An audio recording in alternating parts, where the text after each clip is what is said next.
Today's first qualifier, top of the stretch, Mason Street, Articulate Jewel, Dusty Lane Sebastian, and I'm a Miracle.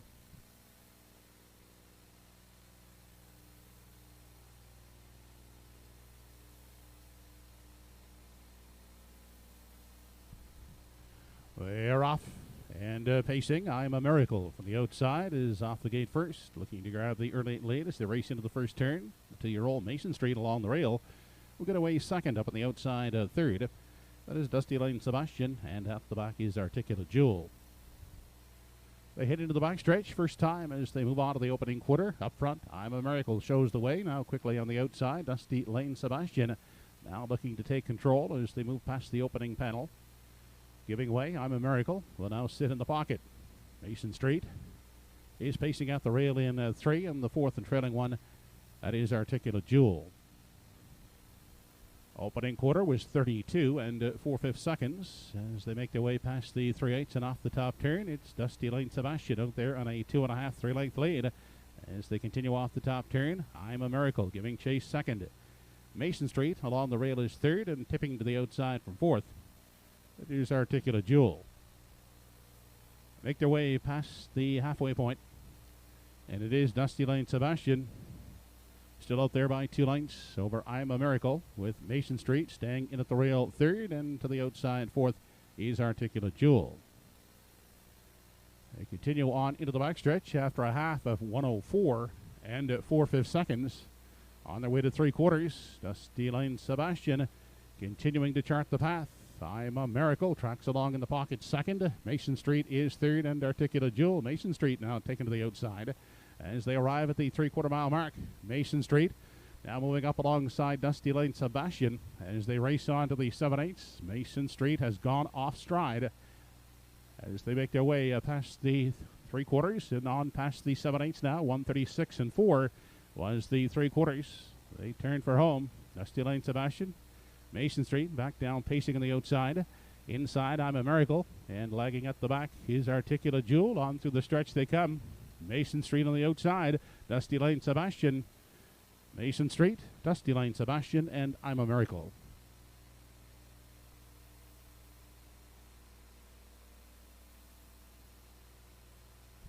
Mile in 2:07 and 3/5.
2-year-old qualifier. Top of the stretch, Elm Grove Quest, Brookdale Sienna, riding like you stole it.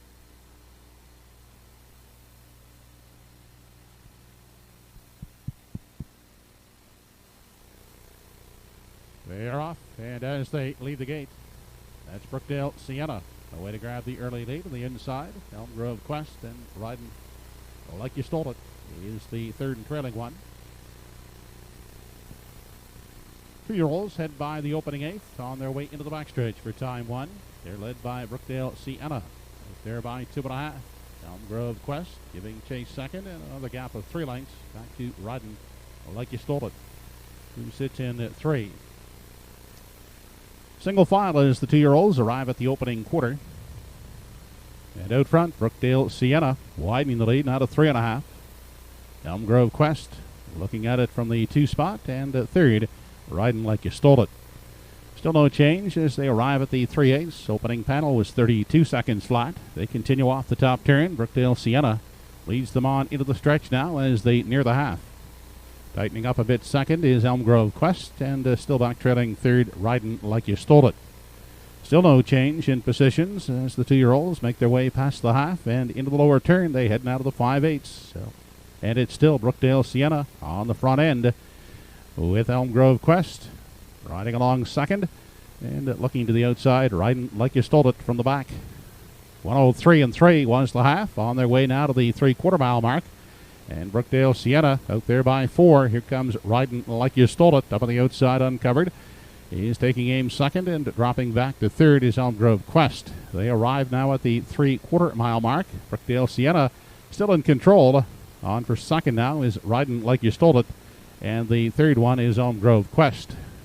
They're midway round the final turn, 3/4, paced in 1:34 2/5 seconds. On into the stretch now for the final time, and they're led home by Brookdale Sienna, riding like you stole it. Pacing along second, and Elm Grove Quest is third. On through the stretch they come. It's Brookdale Sienna, and Brookdale Sienna will take the 2-year-old qualifier, riding like you stole it. Finishing at second and third, that is Elm Grove Quest.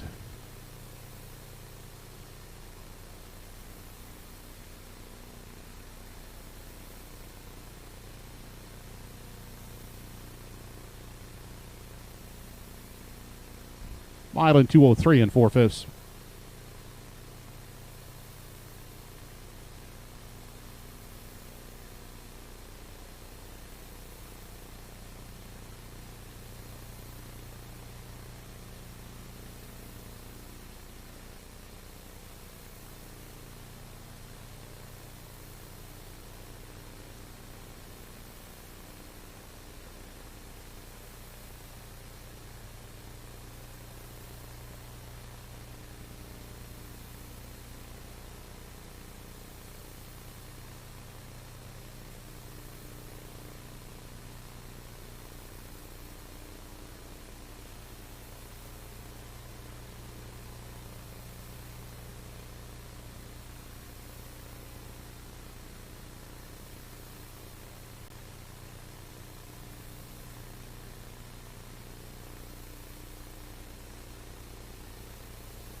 Good afternoon, ladies and gentlemen, and welcome to Truro Raceway. The temperature in Truro this afternoon is 24 degrees Celsius.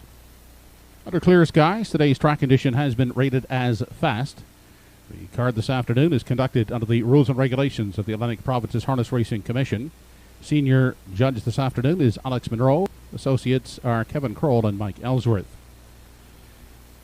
You know, your program and equipment changes on today's card. In the first race, we have a scratch of number 7, Jack Flash is a gas. The entry is sick. Race 1, scratch 7, Jack Flash is a gas.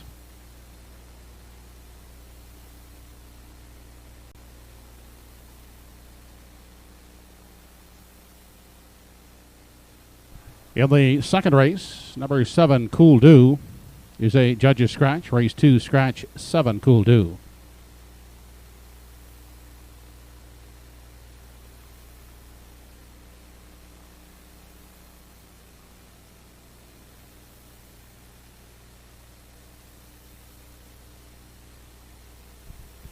Over to race 5 in the fifth race. Number 5, NS Acadian, has been scratched lame. Race 5, scratch 5, NS Acadian, lame.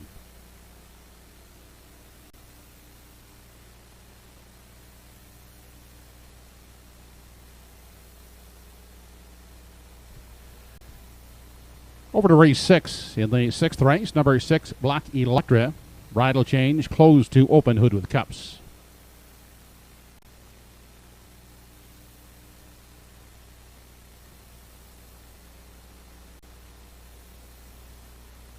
And in the seventh race, number 4, Pickpocket Princess, changing bridles, closed to open, also adding side cheeks. Those are the changes thus far. Post time for the first race set for 12:45 p.m. That's in less than 21 minutes. The mutuals are open and selling.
Good afternoon, ladies and gentlemen. Welcome to Truro Raceway on this Sunday afternoon, August the 15th. Curtis Johnson joining you here this afternoon for an 8-dash program of live races here on this beautiful Sunday. I'm based here in St. John, New Brunswick. For those of you who don't know me, I am the co-host of the show at Exhibition Park Raceway in St. John alongside Scott Waddell and our track announcer Brock McCacker. So I'm excited to be here with you this afternoon for 8 dashes to maybe help you along a little bit with your picks, a little bit of handicap and analysis, of course, coming up with that pick 5 too, which is a popular wager. We'll see if we can help you along with that. So of course we have, I mentioned 8 live races here this afternoon.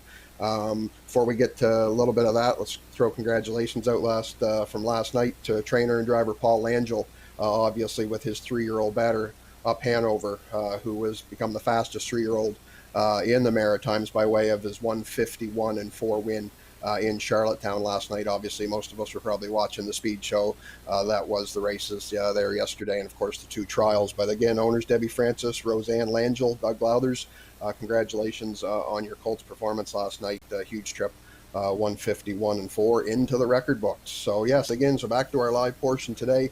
8 dashes on tap. We have feature race goes as race 7 in the program, a field of 6 to contest the event.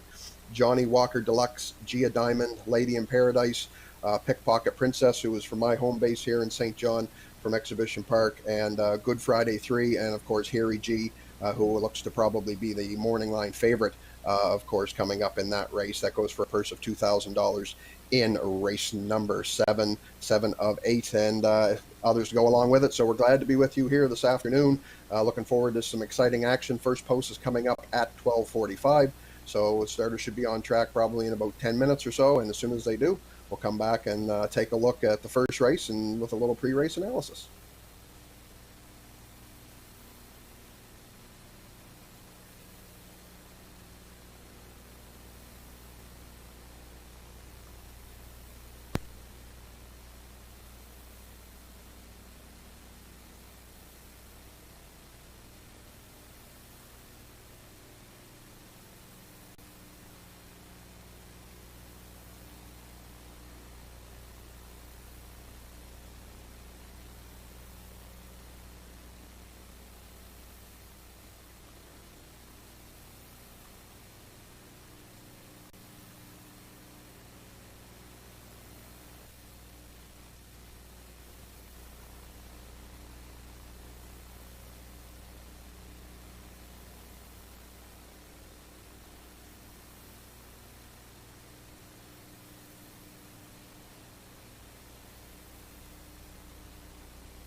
Horses now on the track and on parade for the first race of the afternoon. It's a condition pace for non-winners of one race or 900 lifetime.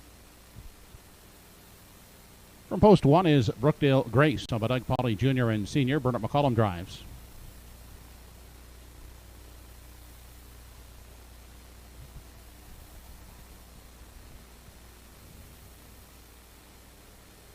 Number 2 is Time Will Charmer by Wayne Webby with Mark Webby at the controls.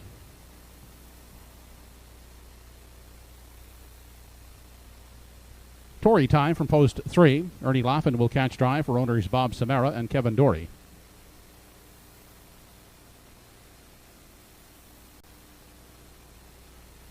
Darren Crow gets the call on 4. Malice Intent owned by Ian Banks, Buchaco, and Danny Romo.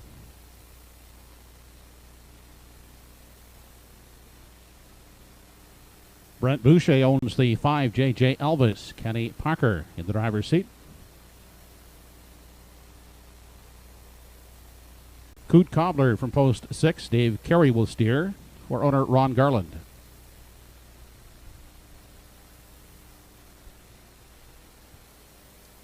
Number 7 has been scratched.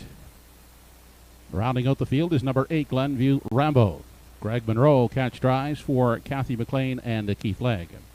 That's the field for the first race. They'll go behind the gate in less than 5 minutes.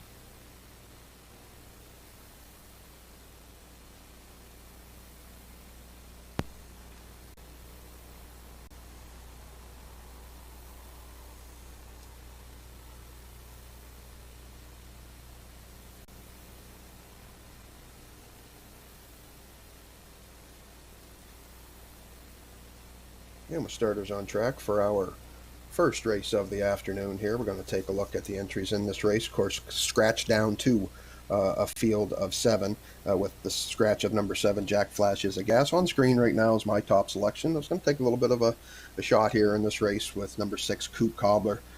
This horse definitely has the experience edge on the rest of his rivals with more starts than the rest of the field combined. The 3-year-old son, Gray Son of Cougar Hall, will be driven by Dave Carey, who also trains. Dave recently took over the driving duties again on this horse, and I watched him 2 starts back as the one that kind of intrigues me. He battled hard, doing the parking in 29-1, 58-3. Still on top by a nose, 3/4 and 130, and then tired late in the mile to the 202 trip. But and it looks like he came first up his last trip too, to a runner-up finish. So I think one of these days this trip's going to work out right to his favor. And when it does, I think he's finally going to get the monkey off his back and get that first win. So I'm going to go with him as a bit of a shot here in race number 1. Coot Cobbler, decent odds right now, 7-2.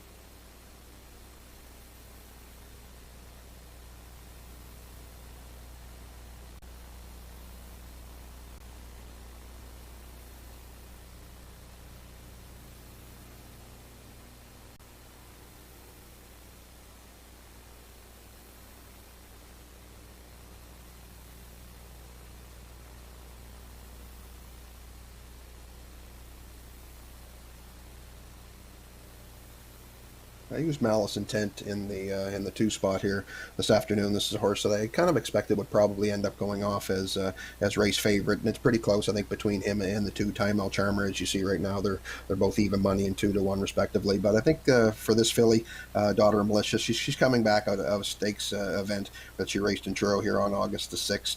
Paced a decent mile, 2:01 and 2, closed out in 30 seconds. If you look at it, she closes in 30 and a bit every one of her starts, so she's finishing upper miles pretty good in her young career. Darren Crow gets the lines here today from trainer Danny Romo, and I just think the shift back to the condition ranks, it could be a good opportunity here for her this afternoon. Maybe she will be able to score her first career win. And she is currently given odds at 2-1 right now.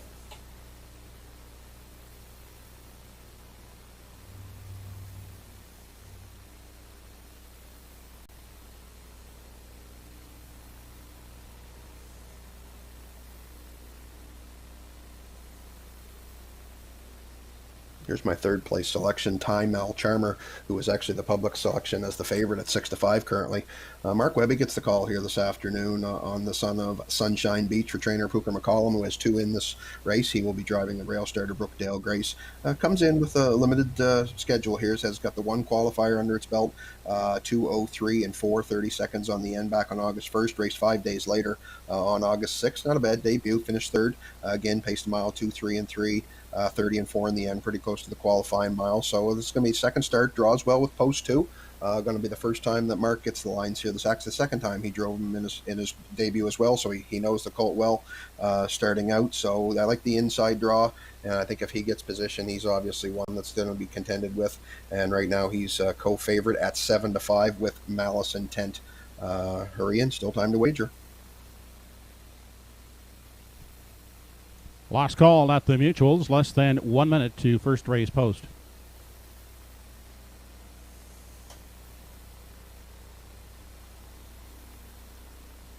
As you see on camera now, Tory Time. This horse coming in as well with his second start of his career. He's a 2-year-old son of Pang Shui. Comes off of a 4th place finish in his debut, 2:03 and 4 on that occasion, 30 and 3 on the end. Danny Romo, trainer, hands the lines to Ernie Laffin here this afternoon, and Ernie will be trying to get spotted well. Again, good post draw with post 3, and value play right now. If you're liking him, good shot at 12-1, good odds.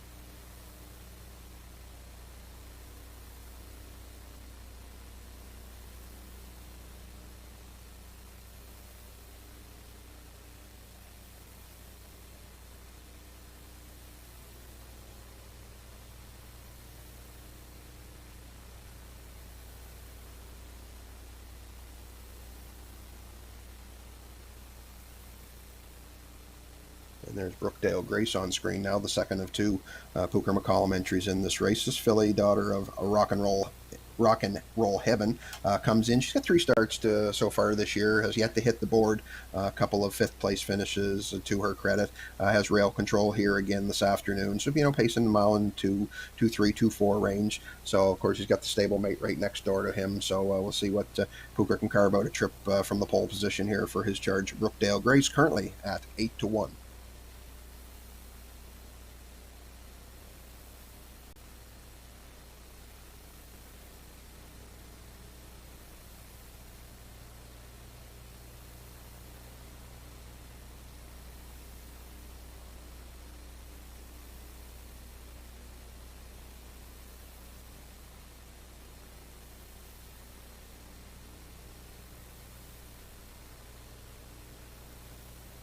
Last chance to wager now. Starters are assembling on the backstretch.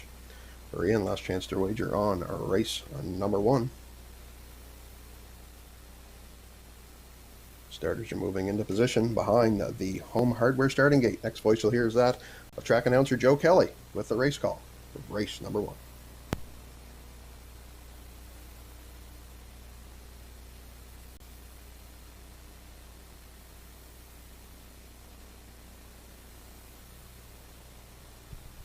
Home Hardware Building Center starting gate moving up for the first race. It's post time.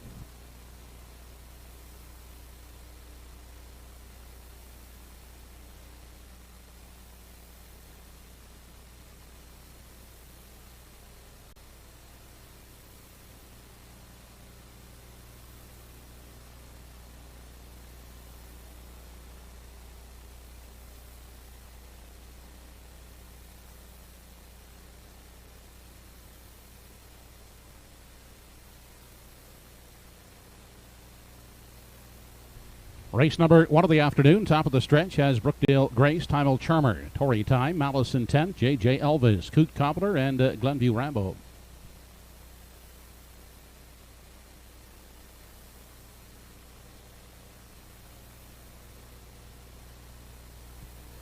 They're off. And as they leave the gate, Tory Time gets the first call, drives out for the early ladle along the rail. That's Brookdale Grace to get away second. Up on the limb, that's Malice Intent. Caught on the limb, pacing in 3, taking a seat 4th. He's Time Mal Charmer. Then gapped out in 5, that's J.J. Elvis. Further on back, we find Coot Cobbler, and sitting at the back of the field, that's Glenview Rambo. They continue into the backstretch. Off stride at the rail went Brookdale Grace. Now driving up to take control, that's Malice Intent. Along the inside, Timel Charmer will fill the pocket, backing off and finding a seat is Tory Time at the rail third. Up on the outside and now moving uncovered in four, that's Coot Cobbler. At the rail, J.J. Elvis looks at it from 5, back in 6, Glenview Rambo. And the breaker, Brookdale Grace, is gapped out 7th. They continue past the 3/8 as they race off the top turn. Opening quarter was reached in 30 and 4/5 seconds. That's Madison Tent on the front end, out there by 2.5 with Timel Charmer. Sitting in the garden spot, next in line, that's Tory Time, pacing along the rail in 3. Then Coot Cobbler is now the 4th one, gap of 2.5, back to J.J. Elvis from 5. Now starting up on the outside, Glenview Rambo is moving in 6, and Brookdale Grace is sitting at the back of the field, the half, 1:01 and 3/5 seconds on their way to 3/4. And they're still led by Malice Intent. Content in the pocket, that is Timel Charmer. Then up on the outside, here comes Coot Cobbler. Now moving uncovered 3rd along the rail in 4. That is Tory Time. Then 5th along the inside for Glenview Rambo. Losing contact now is J.J. Ellis in 6th. They continue on to the 7/8, and Malice Intent is the one to reel in. Out there by 2.5 along the inside. Timel Charmer is 2nd. Coot Cobbler outside is still there 3rd along the rail in 4. That's Tory Time. 3/4 paced in 1:32 flat. They make the final turn, and Malice Intent shows them onto the payoff along the inside. And 2nd, Timel Charmer outside. That's Coot Cobbler. Late move from Glenview Rambo. Through the stretch they come. It's Malice Intent to win it. Closing up on the outside, Glenview Rambo for 2nd. It's tight for 3rd.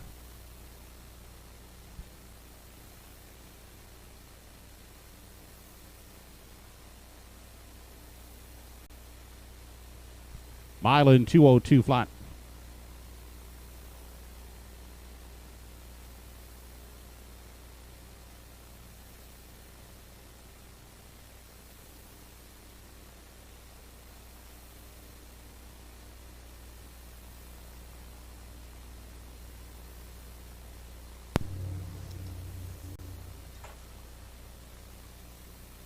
And Malice Intent on getting her first career victory here today. Driver Darren Crow did a little bit of stick handling going up the backstretch first time to get around a couple breakers, but then made the front with the filly, Daughter of Malicious, quarter 30 and 4, half 1:01 and 3, 1:32, and was not to be denied right down the wire, 2:02 flat for a maiden score. You see her finishing here under the wire last half in 1 minute and 2/5. Glenview Rambo coming out of the clouds for the deuce, and tight on the wire for 3rd between Coot Cobbler and Timel Charmer. But it's Malice Intent getting her first career win here this afternoon in 2:02 flat, and we will see her back in the winner's circle coming up next. Judges have posted the inquiry sign here in the first race, looking at the break by Tory Time by the opening 8th.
Now back in victory lane is the first race winner, number 4, Malice Intent, 2-year-old brown filly by Malicious, out of the Rock and Roll Hanover Dam, Rocks R Us. By Ian Banks, Ernie Gillen, and Butch Honko, along with Danny Romo. Danny trains. Darren Crow picking up the catch-winning drive. Malice Intent picking up a mark of 2:02 and 3/5.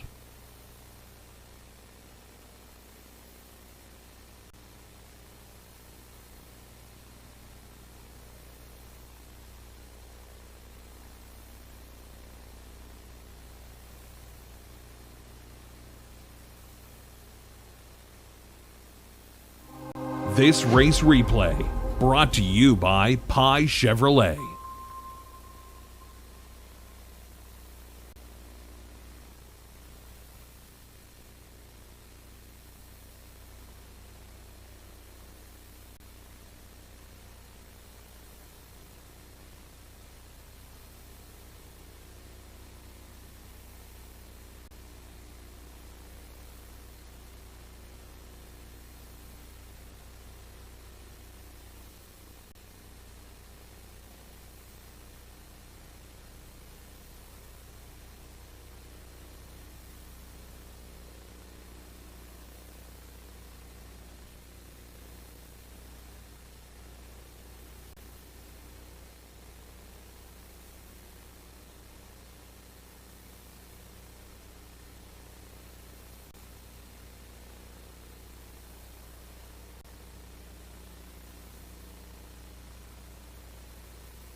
Here is the official rundown from race 1. Number 1, Brookdale Grace, finished 6th, placed 5th. 2-time Old Charmer, 4th. 3, Tory Time, finished 5th, placed 6th for causing interference on a break on entries 1, 2, and 4. 4, Madison, 10th, the winner. 5, J.J. Elvis, 7th. 6, Coot Cobbler, 3rd. 7 was scratched. 8, Glenview Rambo, 2nd. Fractions were 30 and 4, 101 and 3, 132 in the mile, 202 and 3/5. Rechecking your programs, top down after the placings. 5, 4, 6, 1, 7, 3, scratched 2. 4, 8, 6 try in the first race, $559.20. The 4, 8 exactor, $71.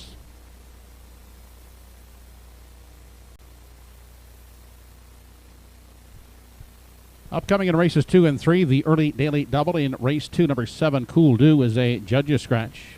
No changes in the third race. Post time for the second race. First half of the early daily double is in 8 minutes.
Entries now on parade for race 2 of the afternoon. Number 1 is Fifth Estate, owned by Michelle Patrigan. Ernie Laffin driving.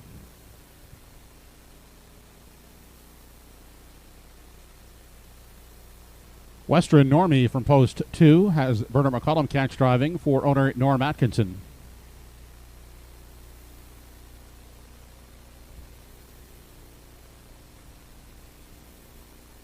Pam Moore owns number 3, What Can You Say, with Kirk Paris up.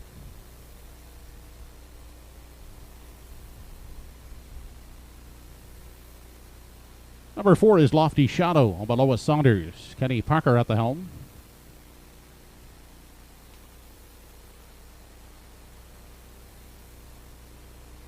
Archie Hattie, Lorraine Daly, and Gordy Rudolph are the owners. Darren Crow will pilot from post 5, Nova Scotia Beach.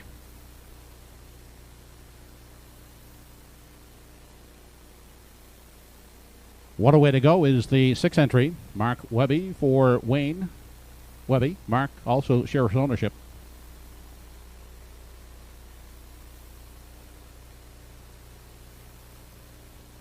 The 7 has been scratched, and 8 is Whistling Cricket. Dave Carey will drive. She's owned by Heather Gaddy, Gail Skellhorn, Margaret Hobson, and Gloria Carey. Post time for the 2nd in less than 5 minutes.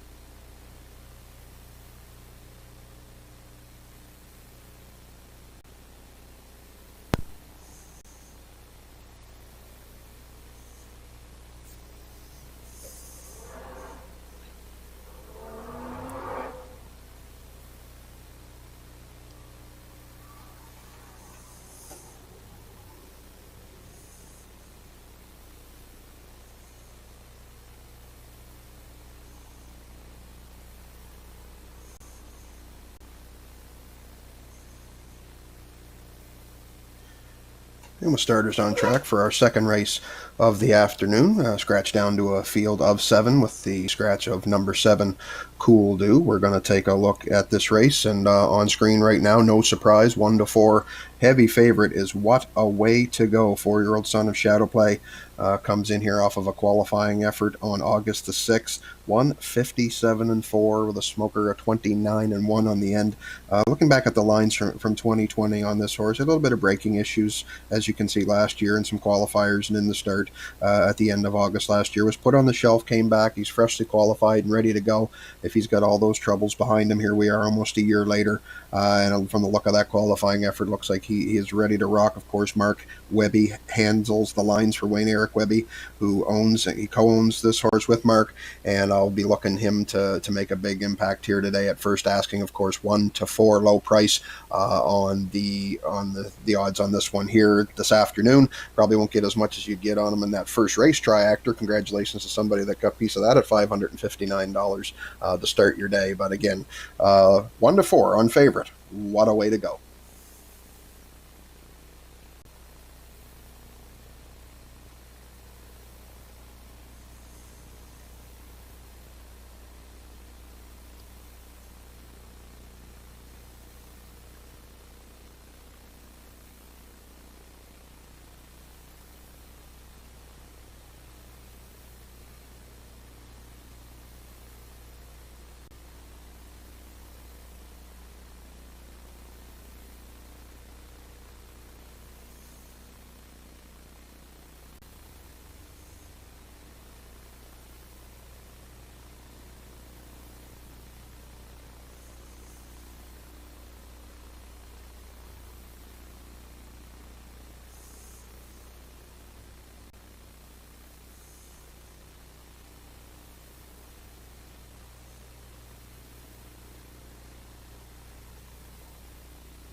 On screen now is my original third place selection, which I had to move up into second with the scratch of number 7, Cool Do, is What Can You Say? This 3-year-old son of Up to Credit comes in off of a second place effort here last week, 159-2. Looked like he battled pretty hard during the back half, made a rush, was not able to clear, and ended up still racing well with the second place finish. Kirk Paris gets the lines today. I know Kirk likes to be aggressive sometimes. He might be looking to get early position with this 3-year-old, looking for a trip up behind.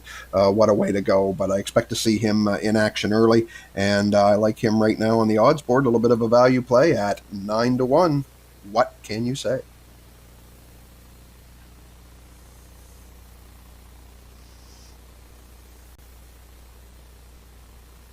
Less than 1 minute to post time. Final call at the Mutuals. Less than 1 minute.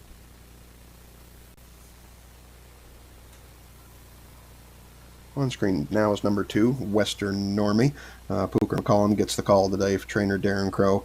Comes in off of a winning effort, dominant win, in fact, last time out, wire to wire by 8 lengths in 2 minutes and 3/5. Back half a minute and 3/5. Last quarter 30-2. So it was the first career win for the 3-year-old son of Western Paradise. Draws well again with post 2 today. He looks like he can leave the gate as well. Looks like some early speed might be called upon by Pooker to get this horse in position. 7-2 currently your odds on number 2, Western Normie.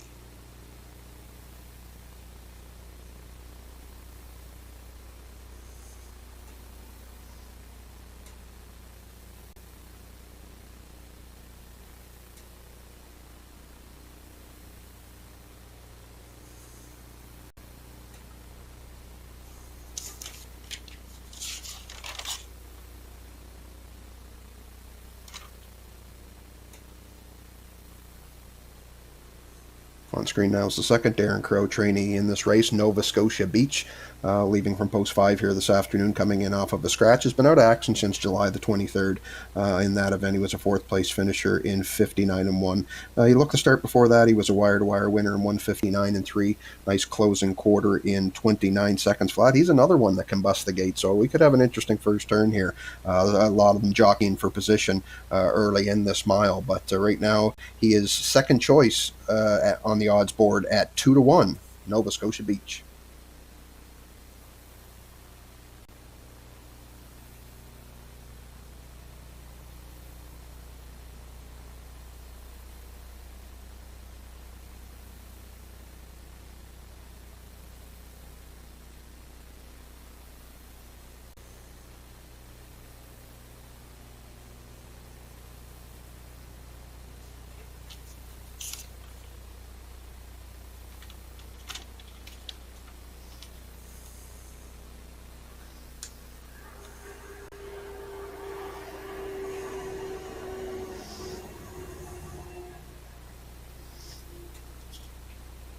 On screen now is Whistling Cricket. Dave Carey, trainee, moves in now to post 7 with the scratch of the 7. Made a break last start, recovered decent for a 4th place finish from the gate, from the break behind the gate. Paced a mile in 2 minutes flat. Previously to that, he paces consistently in the 1:59 and change miles. Of course, has that outside post to deal with. See if some speedy fractions up front. See if Dave can close him into it. We've seen the 8-horse finish second in the last race at long odds. We'll see if Dave can catch a piece here at 11-1 with Whistling Cricket.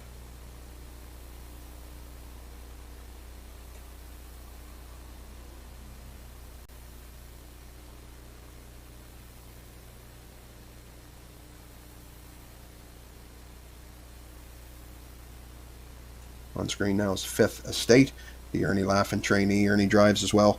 Comes in off of a 5th place finish last time out, 2 minutes, and a 5th was disqualified to 6, actually, with a break underneath the wire. Another one that can pace around the 59 2-minute range. Of course, he's got pole position today, so a little bit of advantage for Ernie that way if he can get the 3-year-old Son of Country Estate into position early. 3 times top 3 out of 8 starts this year with the lone victory in 202, and he's as well as a nice value play on the board, coming in at 16-1, Fifth Estate.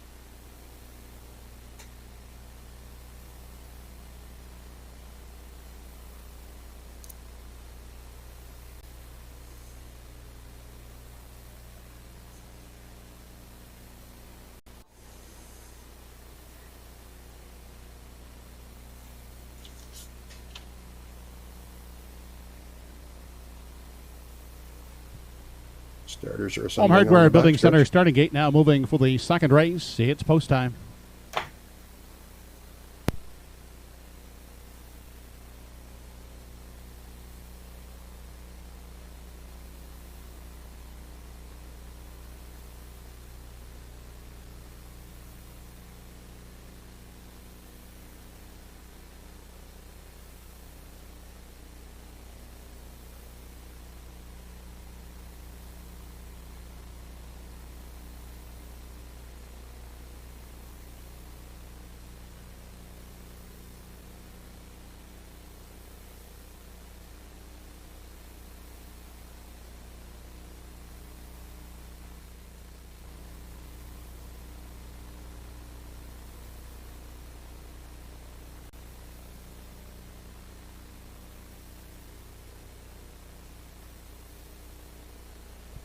Race number 2 of the afternoon. Top of the stretch has Fifth Estate, Western Normie. What Can You Say? Lofty Shadow, Nova Scotia Beach, What a Way to Go, and Whistling Cricket.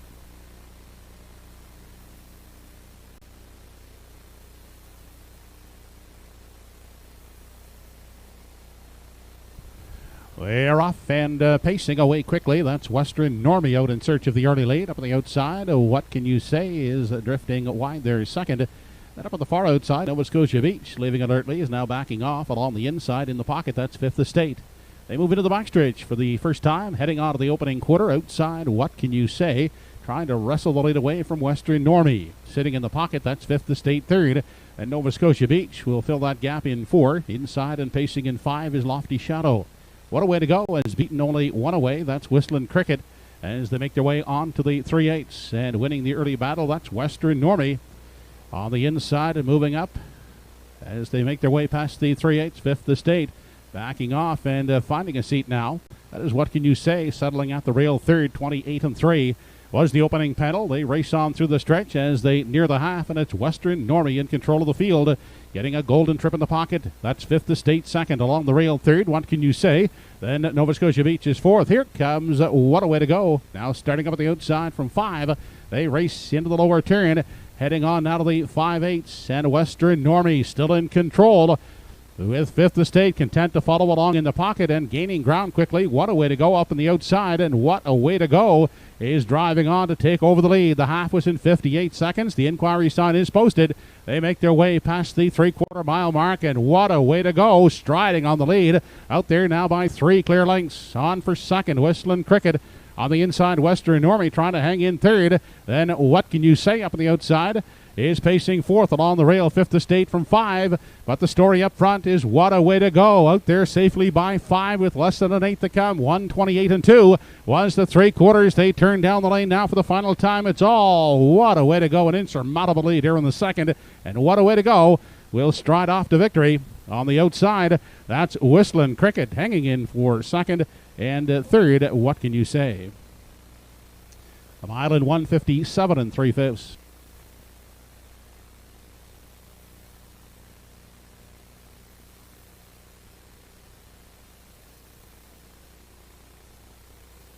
The inquiry sign has been posted here in the second race. Please hold on to all tickets.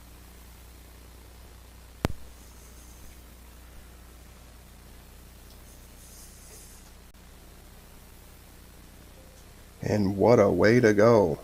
Very impressive in his 2021 debut. Patient steer by Mark Webby, taken back early and then moving the Son of Shadow Play into position past the half, made the big brush, cleared to the front off the half, 58, 3/4, 1:28 and 4, ends up just a tick faster than his qualifying effort here on August the 6th with a record of 1:57 and 3. And we will see him coming back into the winner's circle next. As you see on the outside, Dave Carey gets the second with Whistling Cricket. Kirk Paris and What Can You Say rallies for the third after having to take back early. So it is 6-8-3 here in race number 2. Judges' inquiry here in the second race. They are reviewing the portion of the race near the half, and it involves entries 5 Nova Scotia Beach and 6 What a Way to Go. Hold on to all tickets.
Operating back in the winner's enclosure, the unofficial second race winner, number 6, What a Way to Go. He's a 4-year-old bay son of Shadow Play out of the Island Fantasy Dam Triple Fantasy. Owned by Wayne and Mark Webby of Dartmouth. Trained by Wayne Webby, driven by Mark Webby. What a way to go. Pacing in 157 3/5.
Judges have declared there was no violations at the half involving the 5 and 6.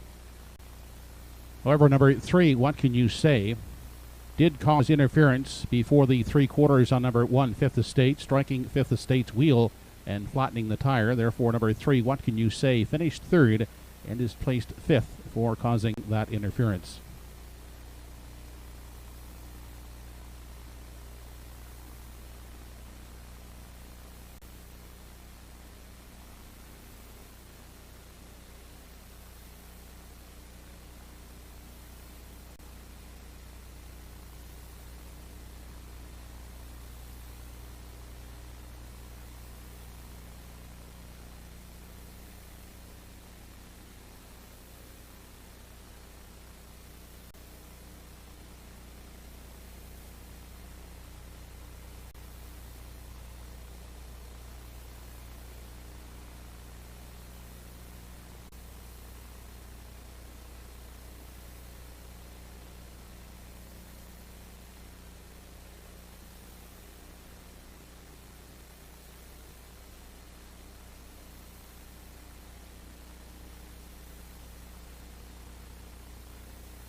Race 2 is now official. Number 1, Fifth Estate, finished 5th, placed 4th. 2, Western Normie was 6th, placed 5th.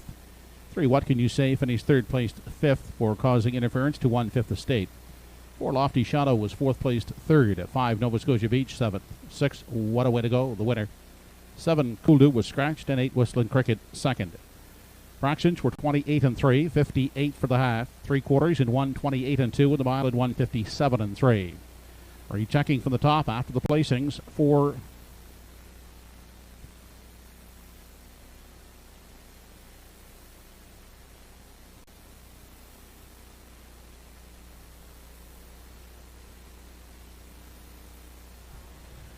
top down after the placings. Your card is 4, 6, 5, 3, 7, 1 scratched 2. Triactor in the second race, 684 combination, 255.30, 68 exactor, $42 even.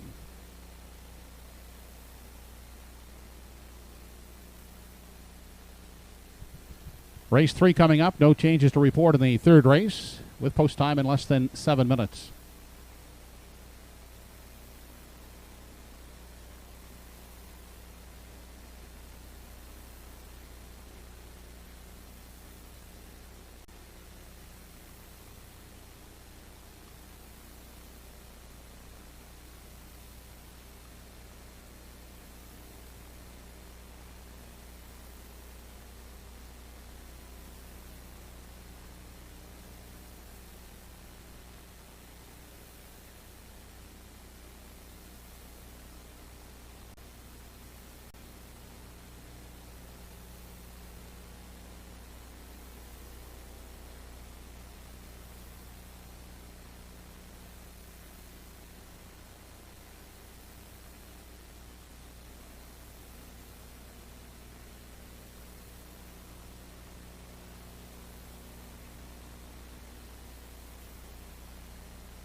Horses are now on the track and parading for race 3.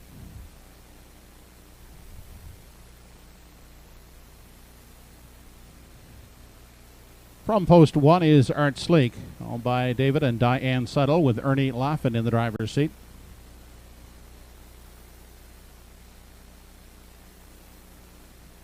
Darren Crow drives number 2, Sunny Billion, for the Won't Back Down stable.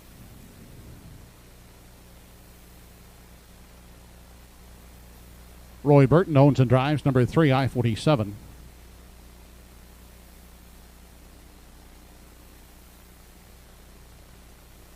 From post 4 is Camco Willow, Andy Campbell up for Pam Moore.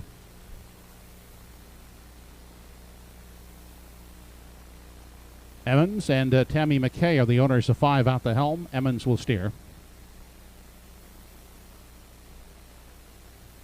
Robbie Smallwood owns and drives number 6, Pride of Paradise. He's co-owned by Cyril Harvey. And from post 7 is Mighty Mouse, over the CC stables. Todd Treitz gets the call. Post time for the 3rd in 5 minutes.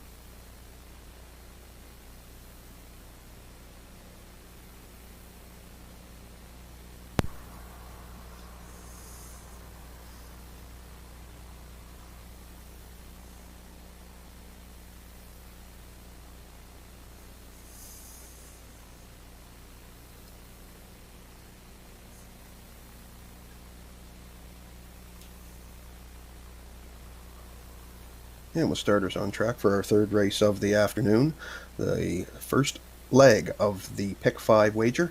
And on screen right now is my top selection in my pick 5, Mighty Mouse. The outside starter leaves from post 7, but I'm not too worried. We've had 2 outside starters hit the ticket in the first 2 races. So I'm going to look for Mighty Mouse to get the job done here in race number 3. 10-year-old mare, daughter of $1 million Cam, comes in off of a 2nd place finish most recently in Truro last week, 159-3, 30-2 on the end of it. Rockin' Todd Treitz is in the bike this afternoon. I think Todd's going to be able to get her spotted well, and I'd like to see her close late on the mile to get possibly the victory. Good odds right now on Mighty Mouse, 6-1.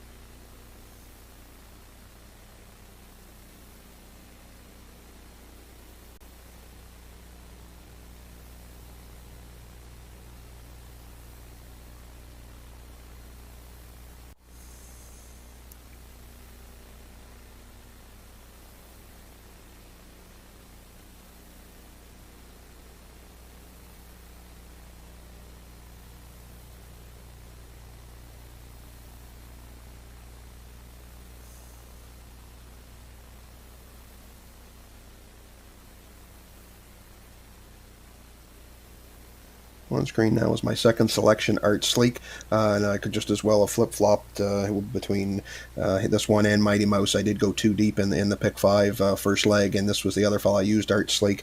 Has rail control here today. I like that angle. The David Settle train, son of Articulator, comes in off a 3rd place finish. Consistently paces in 2 minutes, and if looking at that inside position, if you go back to July the 13th here in Truro, off the rail was a wire-to-wire winner, hung on by a neck in 2 minutes flat. So maybe I'm looking for some of the same here today with number 1, Art Sleek, currently even money favorite.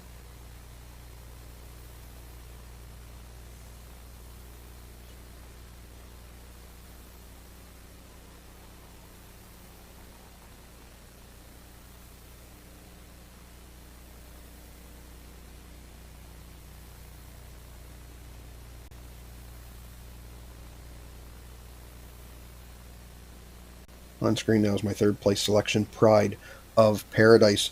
Comes in off of a 7th place finish most recently, 2:01-4.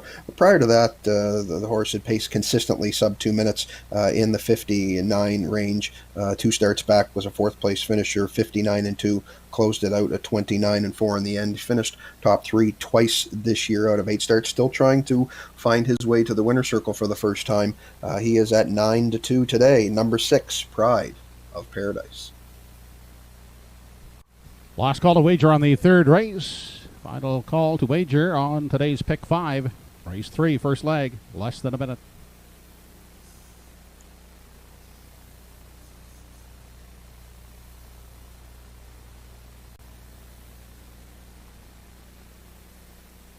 On screen now, number 5, At the Helm. Emmons McKay in the bike for trainer Tammy McKay. He co-owns a 7-year-old son of Well Said. It comes in off of a 6th place effort, most recently 2:04 and 34 seconds on the end. We're going to look for a bounce back start here today for him. It leaves from post 5 in the middle of the gate. We'll see if we get some fractions up front, and we'll see if Emmons can get At the Helm into it in the back half. Right now, a value play at 9-1, number 5, At the Helm.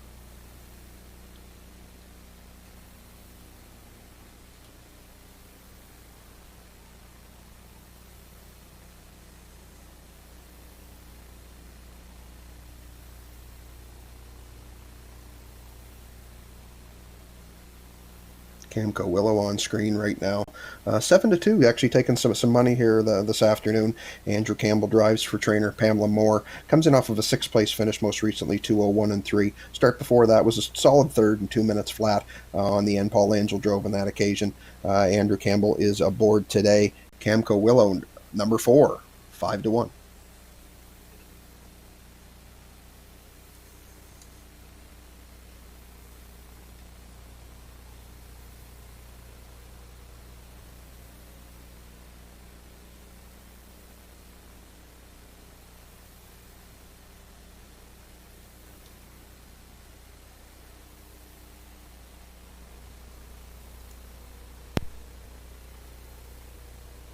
Third race entries now lining up behind the Home Hardware Building Center starting gate. It's post time.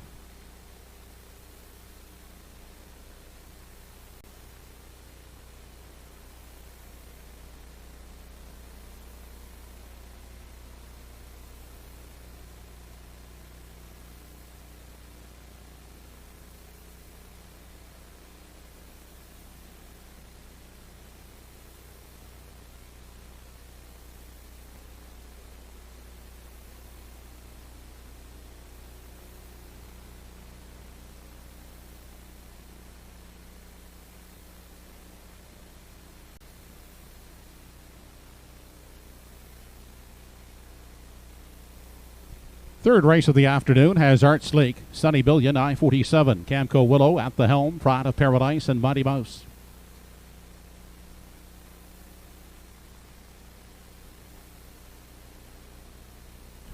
They are off and pacing along the inside. Art Sleek away looking for the early lead. Up on the outside, that's I-47 away second.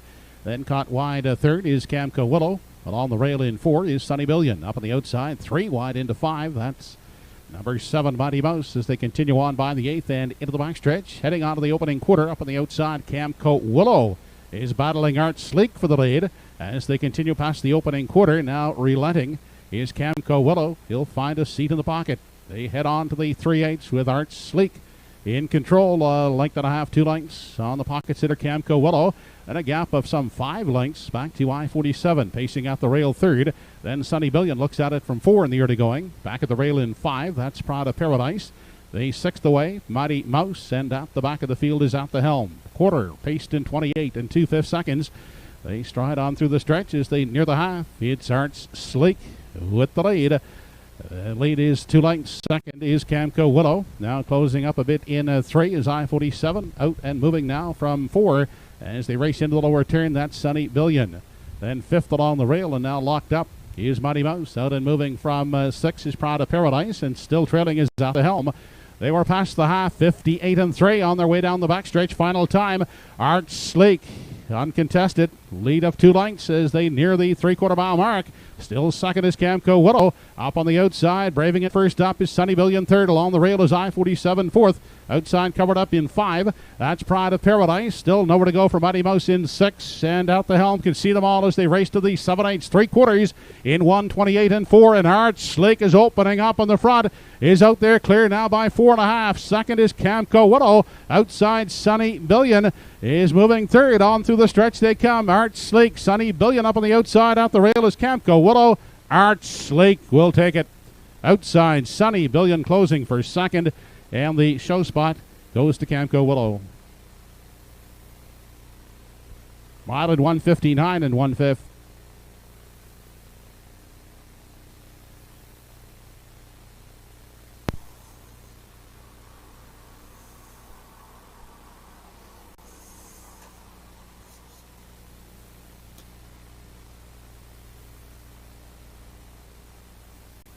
And driver Ernie Laffin knew right where he wanted to be with Art Sleek. He sat Camco Willow going up the backstretch and never looked back. 28 and 2. Second quarter breather 30 and 1, 58 and 3. Third quarter and 30 and 1 again, and closed it out in 30 and 2 for a mile in 1:59 and 1. Dominant winner as you see him getting under the wire here, eased up.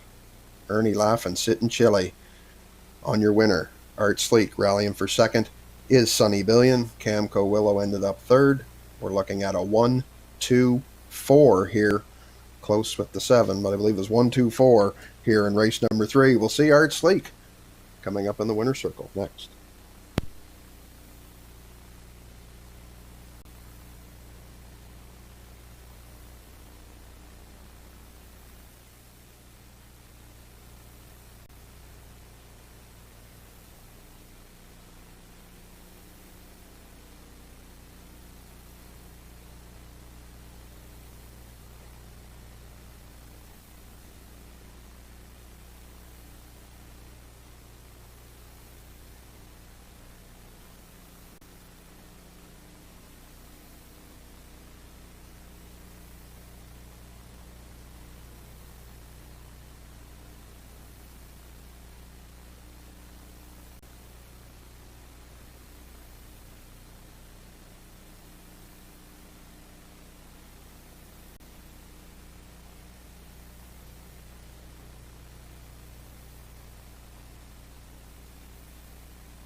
Back in victory lane, third race winner, number 1 Art Sleek, 6-year-old bay gelding by Articulator, owned by David and Diane Settle, trained by Dave Settle, driven by Ernie Laffin.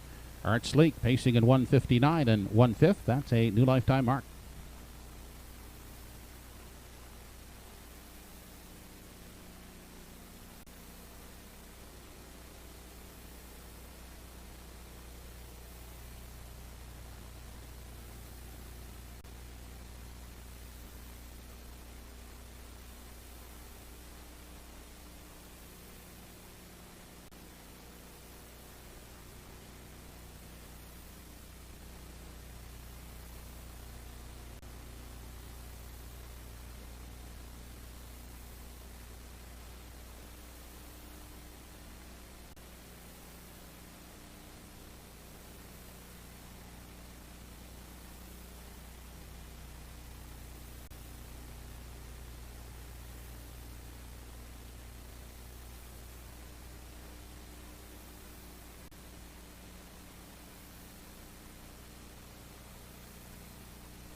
Race 3 is official. 1 Art Sleek, the winner. 2 Sunny Billion, second. 3 I-47 was fifth. 4 Camco Willow, third. 5 At the Helm, seventh. 6 Prada Paradise, sixth. And 7 Mighty Mouse, fourth.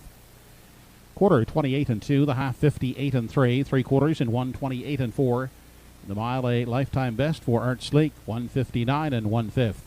Top down, 125, 3764. 124 try in race 3, $49.40. The 1-2 exactor, $20.90. And the early double 6-1 combination, $6.90.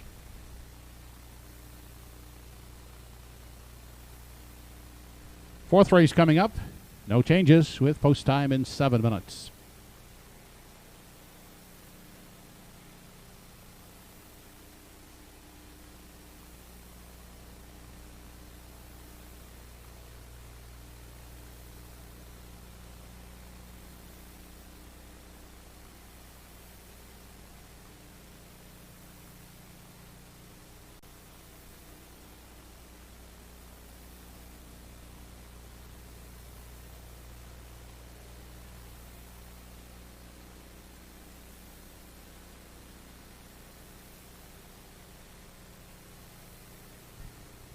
Here now is the field for the fourth race.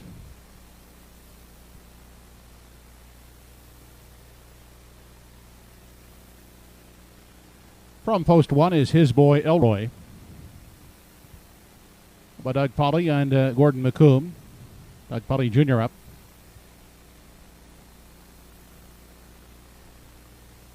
Catch 22 from post 2, owned by William Shearer, Sonny Siteman and Charlie Piper. Darren Crow at the helm. Carl Eisner drives number 3, Kidam Image, for Calvin Eisner. Number 4 is E.R. Quinn, owned and will be driven by Kirk Paris.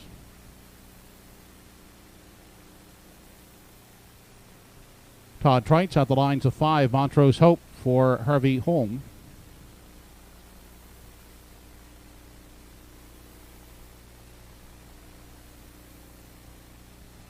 Evan Wilson owns and will drive from post 6, Big Engine.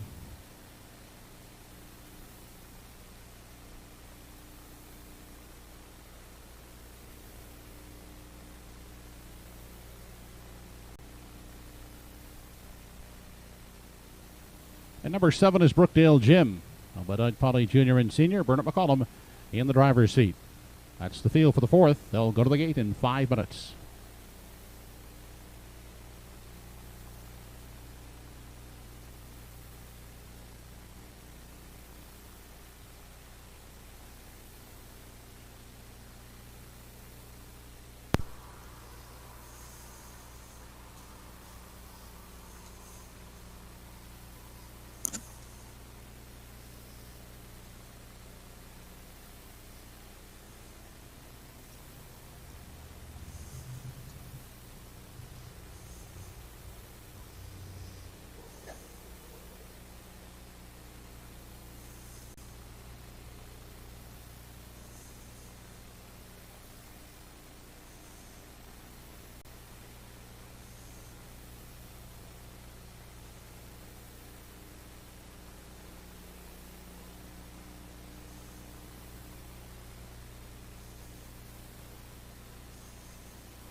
Starters on track for our fourth race of the afternoon. Going to take a look at this contest. On screen now is my top selection here in race number 4, Catch 22.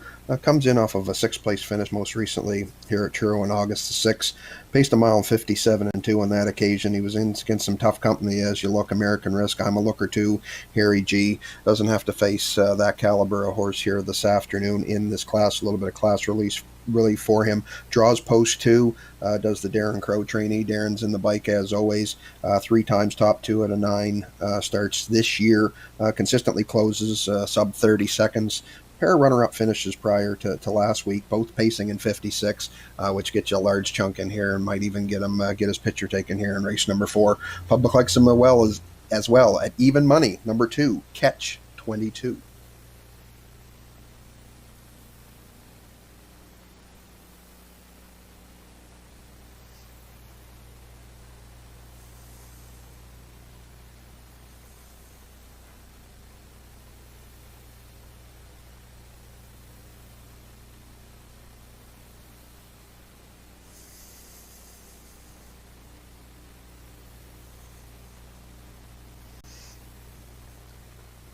The outside of the gate, there's number 7, Brookdale Jim.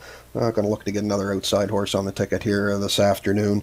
It's another pacer here that paces consistently in around 56, 57 range. Pooker McCollum's going to have to work out a trip for him here this afternoon from that outside, post 7. 6 times top 3 out of 9 starts. Has yet to get his picture taken yet this year, but he's still race solid each and every week. And I think if Pooker can map out a decent trip for him, he's a good value play right now on the board at 15 to 1. Number 7, Brookdale Jim.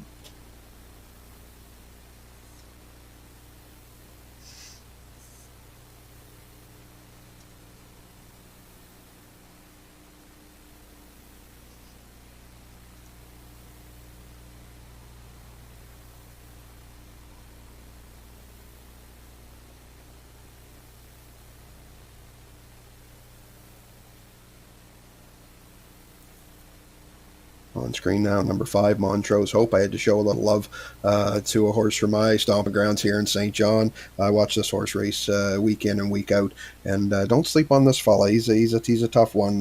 Son of Veradero Hanover. Finished 4th most recently at EPR in 2 minutes and a 5th. He likes to grind it out. He can battle on the outside. He's tough, and he can last a long way. Todd Treitz gets the call here this afternoon for trainer Lucy St. Amour, owner Harvey Home, Alberton PEI. Public liking Montrose Hope. He's second choice right now to catch 22 at 9 to 5. Montrose Hope. Less than 2 minutes to post time.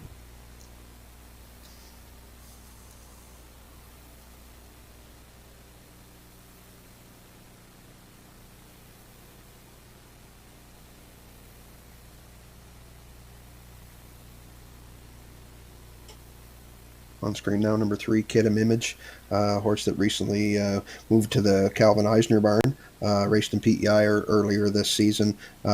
Cal's got this fella now 2 starts back, raced well, second in 157 and 4 to Mappo's Lion.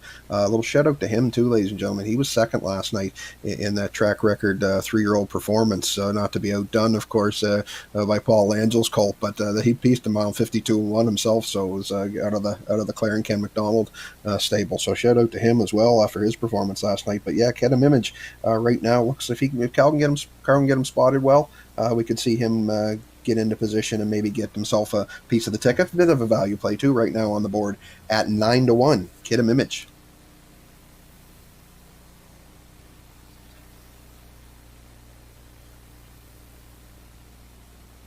Big Engine on the screen now too as well.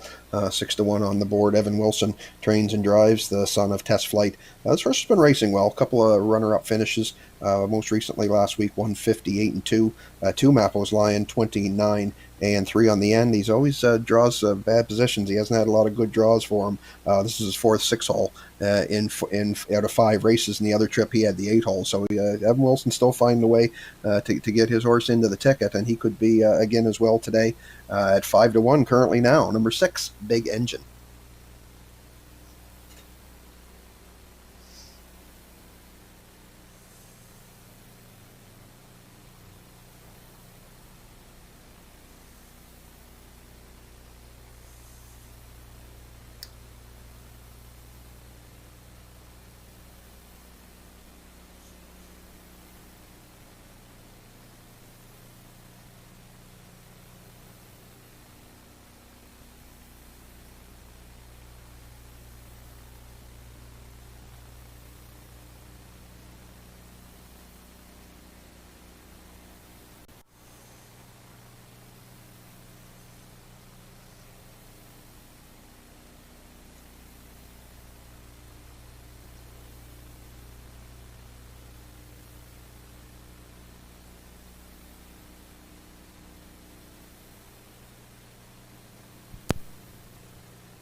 It's post time for the 4th race. Home Hardware Building Center starting gate is moving.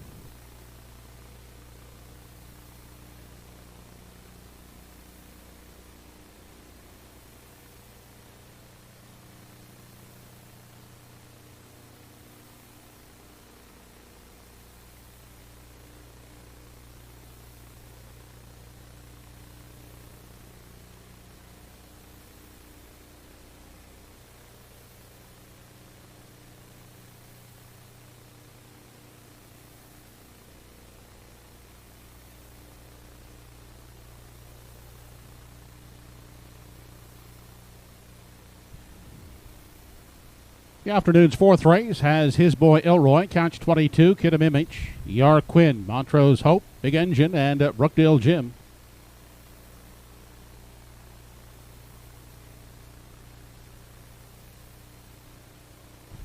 They're off and pacing.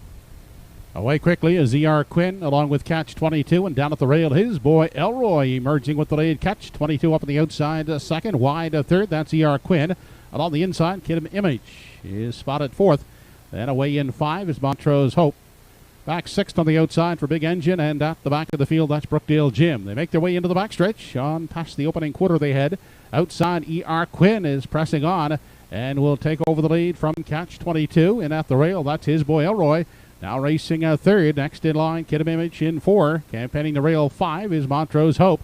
The trailing duo as they approach the 3/8 are Big Engine and Brookdale Jim. 28 and 3 was that opening quarter. They make their way off the top turn and out to reclaim the lead. That's Catch 22 back on the lead, leading it by 2 as they near the half. Inside, ER Quinn is now the pocket sitter. Outside, starting up first over is Kid Image third. Hemmed in at the rail is His Boy Elroy now from fourth. Getting the second over toe, that's Montrose Hope. Moving with cover fifth. Off the rail in sixth comes Brookdale Jim, and sitting at the back, that's Big Engine. They were past the half, 59 seconds flat, continuing on to the backside for the final time, and they're led by Catch 22. ER Quinn is in pursuit second. Outside, stalled first up is Kid Image third. Along the rail, looking for room is His Boy Elroy fourth. Then covered up outside in five, and now tipping three high, that's Montrose Hope. Also out and moving is Brookdale Jim from six, and lagging behind is Big Engine. They head now to the 7/8, and it's still Catch 22 and ER Quinn. They still sit 1-2 along the inside, and desperate for room is His Boy Elroy third. 1:28 and 3 was the 3/4. Off the turn and through the stretch they come, and opening up is Catch 22 out there by 3. ER Quinn second. There's His Boy Elroy now with room to the outside third, but it will be Catch 22 to take it. Finishing second, that is ER Quinn. Tight for third, His Boy Elroy against a closing Brookdale Jim. The mile in 1:58 and 3/5.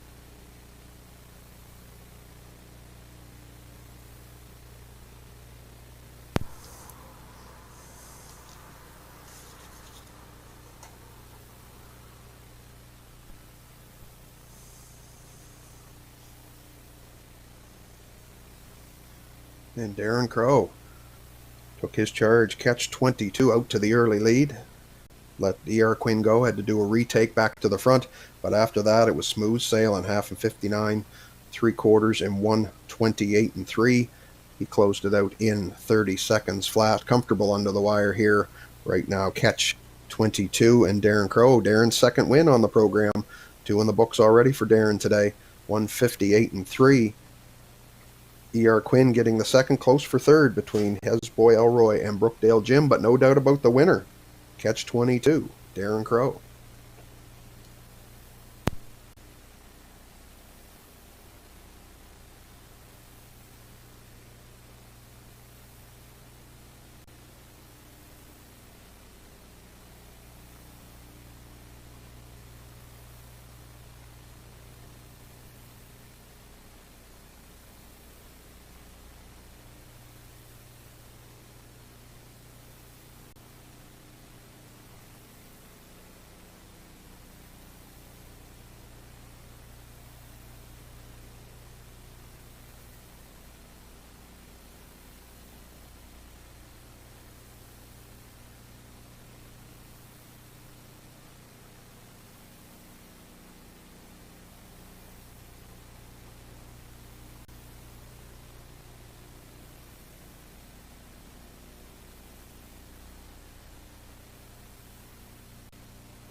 Now back the fourth race winner, number 2 Catch 22, an 8-year-old bay gelded son of Roll with Joe.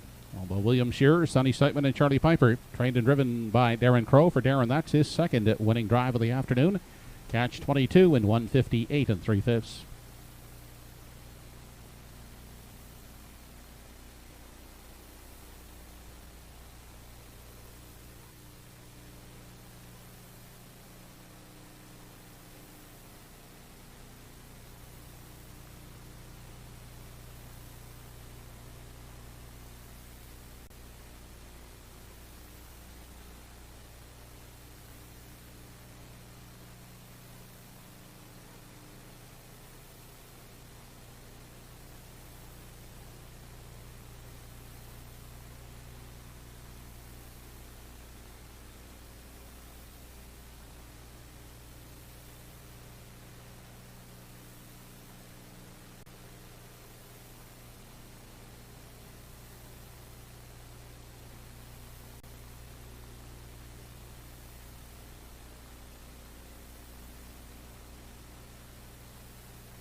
Fourth race is now official. 1 His Boy Elroy was third. 2 Catch 22 the winner. 3 Kidham Image fifth. 4 ER Quinn was second.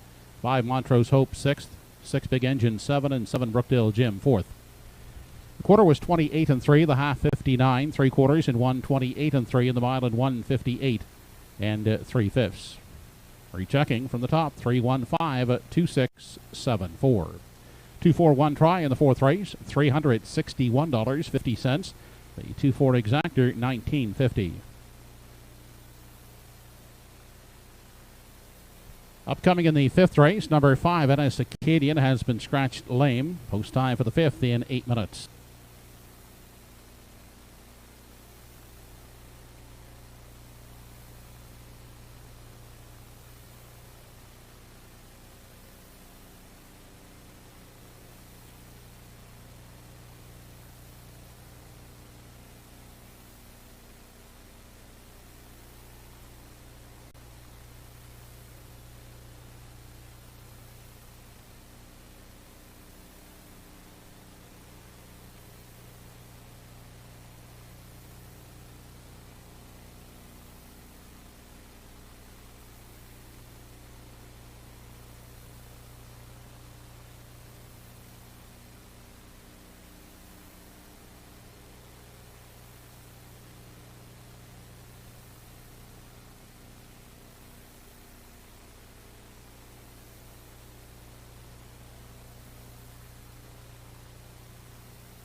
field for the 5th race is now on the track and parading. Delayed in post parade will be the 1 Desert d'Orléans. She's owned by Don Ellis Abbott with Todd Trites driving. From post 2 is Gaudreau Machine. Kenny Parker gets the call for Leslie and Linda Parker.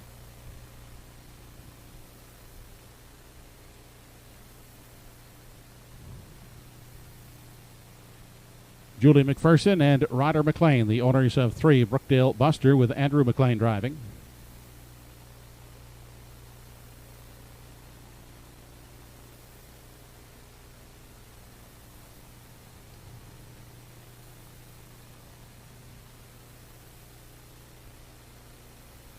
Wally Cameron and Anthony Repschel, the owners of 4 Puddin' Pie, Ernie Laffin in tow.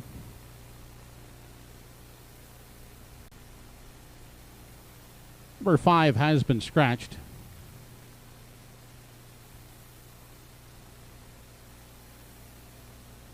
Number 6 is Preceptor, owned by Roseanne Langell. Tristan McLean will drive.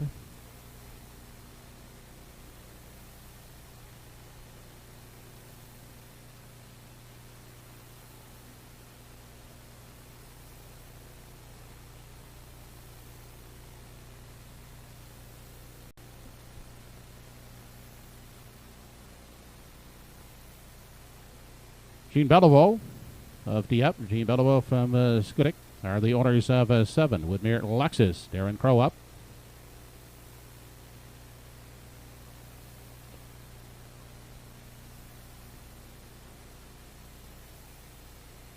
Prince Adam, number 8. Andy Campbell owns and drives. Post time for the 5th in 4 minutes.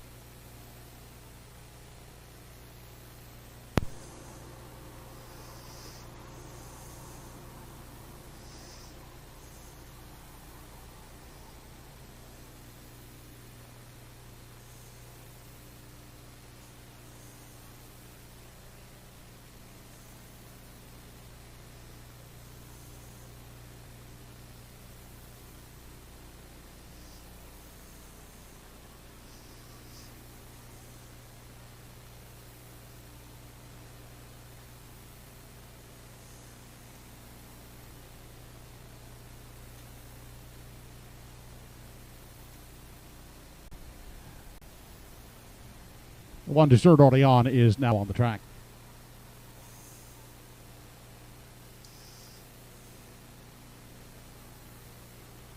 And the starters on track for the 5th race of the afternoon. Scratch down to field of 7. We're going to take a look at this contest. Good luck to you if you're still alive in the pick 5. I've made it through the first 2 legs, and on screen now is my top selection. One of 2 that I chose in this race in the pick 5 is number 3 Brookdale Buster. Comes in from Inverness, where he's been racing most of this season. Comes off of a 3rd place effort, most recently on August the 11th, 29-4, and the N201-3 was the mile. Looks though he was out the route in that one over the good track, so that was a good trip for him. Start before that, he finished 2nd, but was disqualified to 4th. So he's won the paces in around the 2 minutes and change, 2-1 and change in Inverness. We'll see how those miles translate here to Truro. Andrew McLean is your trainer and driver of the 10-year-old son of Western Terror. He is the current public choice right now at 1-2, number 3, Brookdale Buster.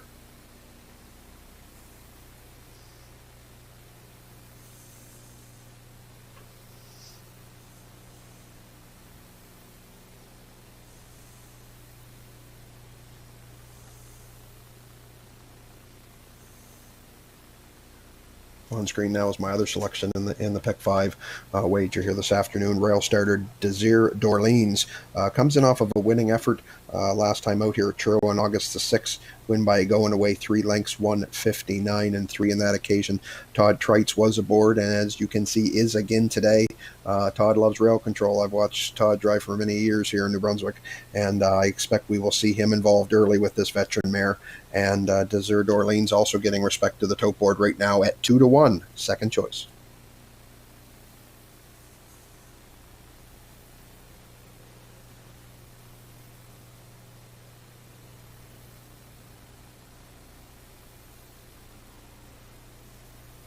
On screen now is Puddin' Pie, a 9-year-old son of Major in Art. David Settle is the trainee. Ernie Laffin gets the call. We've seen them connect with a win earlier with Art Sleek. They'll be looking to double up on the program here this afternoon. He was a winner 2 starts back ago by a neck in 1:59.3 here over Truro. Was fourth last time out after doing some early battling. He has a good post to work with, post 4. I expect to see. We'll see Ernie fire out again with him today because he has the early speed. He is 5-1 currently on the tote board. Puddin' Pie.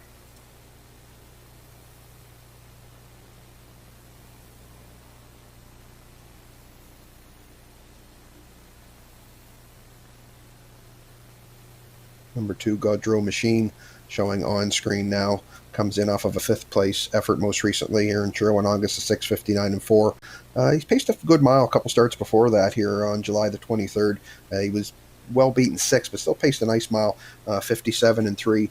He does have 2 wins to his credit here out of his 9 starts this season. Kenny Parker, regular pilot, is in the bike again this afternoon. He's getting some play on the board as well at 7-2. Number 2, Godreau Machine.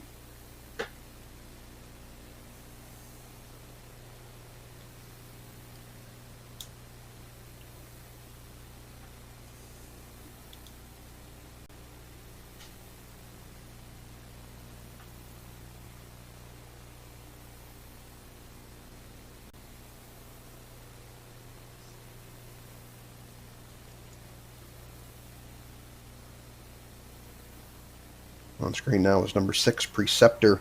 Value play here on the board right now. Tristan McLean gets the call today for trainer Paul Langell, who normally drives this 8-year-old son of Vintage Master. I watched him here at EPR in St. John 2 starts back. Rolled down the road, was second in 2:01 and 4. Yet to find the winner's circle this year in 9 starts, but he does have the 3 runner-up finishes to his credit. We'll have to navigate a trip from post 6. Big value play numbers right now on number 6, Preceptor, 36-1.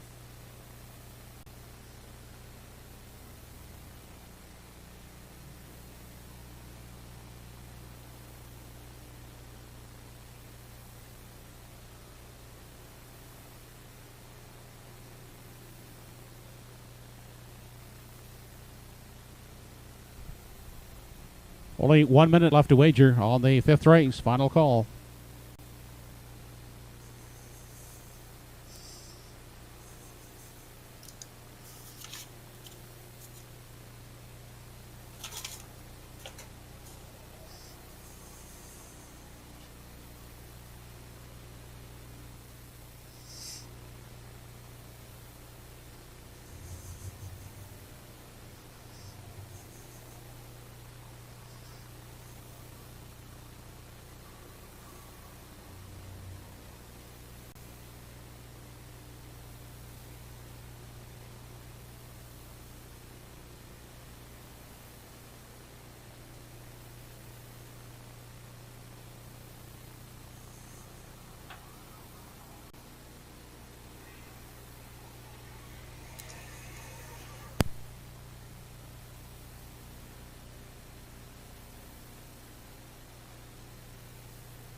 On screen number 8, Prince Adam, comes in with a resume of 4 top 3 finishes out of 8 starts. Has yet to find the winner's circle here this afternoon. Trainer Andrew Campbell will drive the veteran 13-year-old son of Real Artist here this afternoon. We'll have to navigate a trip out of post 8. We've seen some outside horses become contenders here this afternoon. We'll see if he can carve out a trip. 13-1 value right now on number 8, Prince Adam.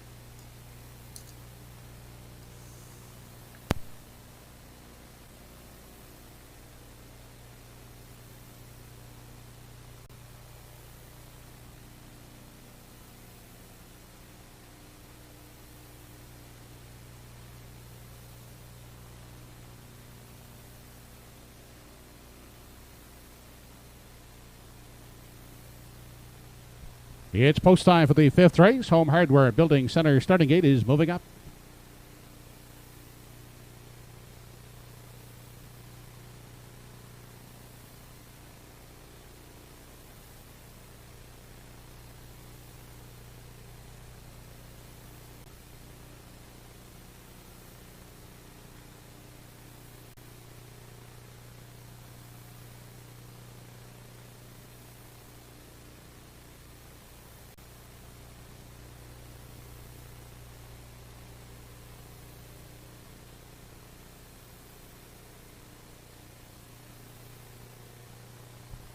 Fifth race, top of the stretch, has Desert Orleans, Gaudreau Machine, Brookdale Buster, Puddin' Pie, Preceptor, Woodmere Luxus, and Prince Adam.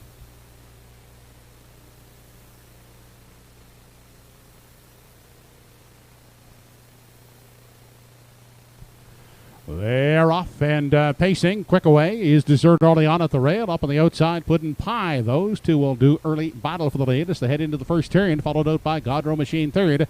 Crossing over to find a seat in 4. That is Brookdale Buster. Then gapping out in 5 is Preceptor. Away in 6th is Woodmere Luxus, and Prince Adam is the early trailer. On through the backstretch for the first time as they move to the opening quarter. And up front, it's Desert Orleans to set the tempo. Leads by a length and a quarter. Tied up in the pocket, that is Puddin' Pie. Then next in line out of 3. As they race on over to the 3/8, that's Gaudreau Machine. Brookdale Buster holds down the 4 spot, gapped out and moving up into 5 now. As they continue off the top turn, that is Prince Adam. As they move off the top turn and a race into the stretch now, approaching the half, 28 and 2 was the opening quarter. On through the stretch they come, and it's Desert Orleans now being prompted along by the first up attacker, Brookdale Buster. Inside, facing in the pocket is Puddin' Pie third. Out catching up to the cover on the outside is Prince Adam in 4. Fifth along the rail is Gaudreau Machine. Then out and moving from 6 is Woodmere Luxus. Now trailing is Preceptor. They were past the half in 59 and 3 on down the backstretch. Final time, Desert Orleans under pressure from the first over, Brookdale Buster as they approach the 3/4 mile mark. Inside, Puddin' Pie is locked in the box third. Outside, covered up in 4, that's Prince Adam. Fifth on the inside for Gaudreau Machine. Then back in 6 is Woodmere Luxus, and the trailer is Preceptor. They head now to the upper turn, and the game on the lead is Desert Orleans out there 3/4 of a length. Outside, Brookdale Buster is a pesky second. Inside, racing third. That, as they make their way off the top turn, is Puddin' Pie. 3/4 in 1:30 flat. They turn down the lane now for the final time. Outside, Brookdale Buster. Now sticking ahead in front as they race on through the stretch. Down in the passing lane is Puddin' Pie. Desert Orleans at the line. Brookdale Buster to win it. Desert Orleans and Puddin' Pie. Mile in 2 minutes, 2/5.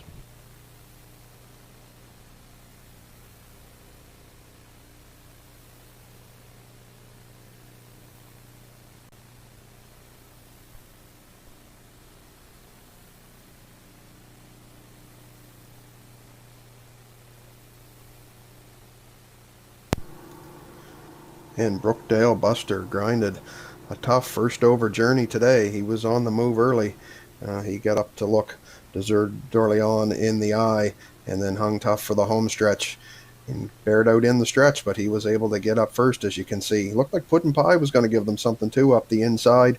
And of course, Todd Treitz in the middle with Desert Orleans, but on the outside, Brookdale Buster, you can see the Universal Slow-Mo gets up in the late strides to win.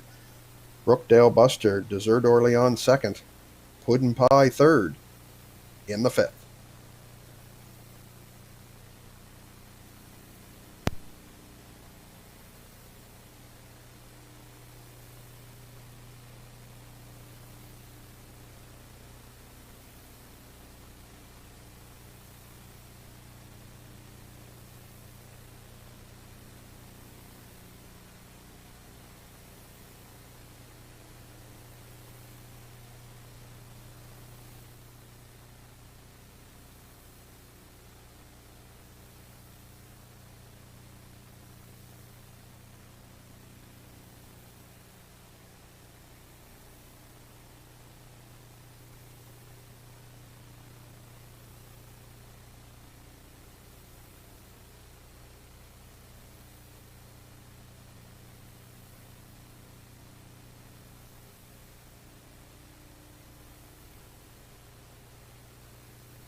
Operating back in victory lane is the 5th race winner, number 3 in your program, Brookdale Buster. He's a 10-year-old bay gelded son of Western Terror out of the Real Desire Dam at White Sand. Owned by Julie McPherson and Ryder McLean of Inverness. Trained and driven to victory by Andrew McLean Brookdale Buster facing the mile in 2 minutes and 2/5.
Race 5 is official. 1 Desert Orleans was second at 2 Godrow Machine, 6-3 Brookdale Buster the winner. 4 Puddin' Pie third, 5 was scratched, 6 Preceptor 7th, 7 Woodmere Lexus 5th, 8 Prince Adam 4th. Fractions were 28 and 2, 59 and 3, 130 and the mile, 2 minutes 2/5. From the top, your card should read 261, 3 scratched, 754. 5th race Triactor 314, 2560, 3-1 exactor, $10 even. Coming up in race 6, number 6 Black Electra, changing bridles, closed to open, hood with cups. Post time for race 6 in 8 minutes.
Entries on the track and parading for race 6.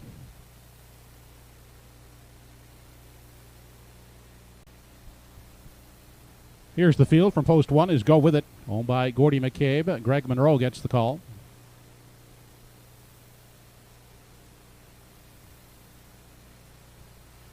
Paul Treves will drive number 2, Salzburg Flicka, for Tracy McQuaid.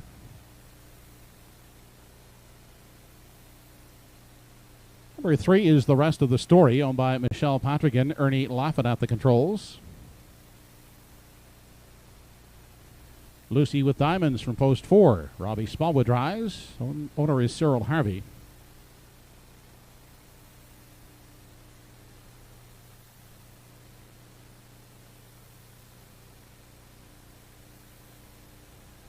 Madeline Ellis Abbott is the owner of 5, Silver Hill King.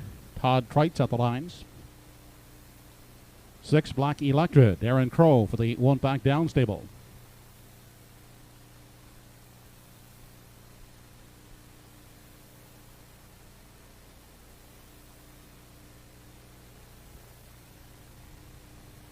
And from post 7, that's Kenny Parker with Katie Murphy's Bob Johnsky. Post time for race 6 in 5 minutes.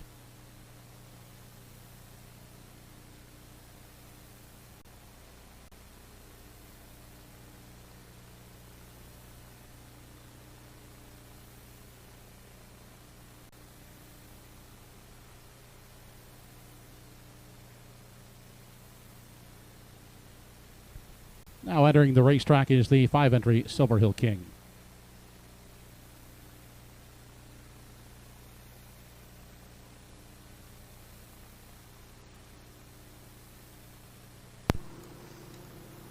And starters on track for the 6th race of the afternoon. Once again, good luck if you're still alive in the pick 5. I am as well. Got 2 selections coming up here to see if we can make it 4 for 4. And on screen right now, as Joe just mentioned, hitting the track, number 5, Silver Hill King. Todd Treitz is aboard for the Don Ellis train, son of Proven Lover.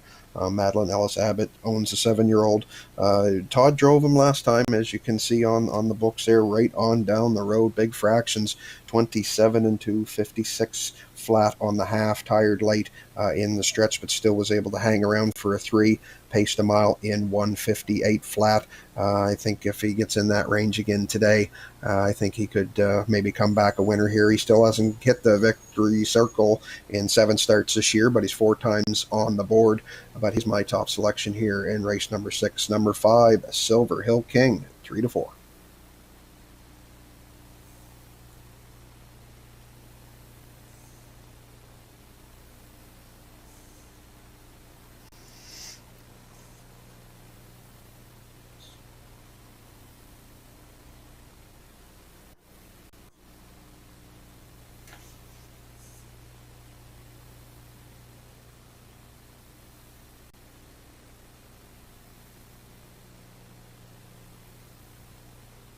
On screen right now is my other selection in the pick 5 in this race, Salzburg Flicka. This mare comes in. She's starting to turn it on really good for trainer driver Paul Treves. Last time out, she was second place finisher. She's back 11 lengths at the half, close to just being a length shy of the win to Gia Diamond in win 158 flat. Start before that, she was a winner in 159 and 2, so she definitely looks like the late part of her game is her best. She draws well with post 2, best post draw that she's got in a while, so we'll see where Paul gets her spotted here this afternoon, but I'm sure we'll hear from her late. Number 2, Salzburg Flicka at 9 to 5.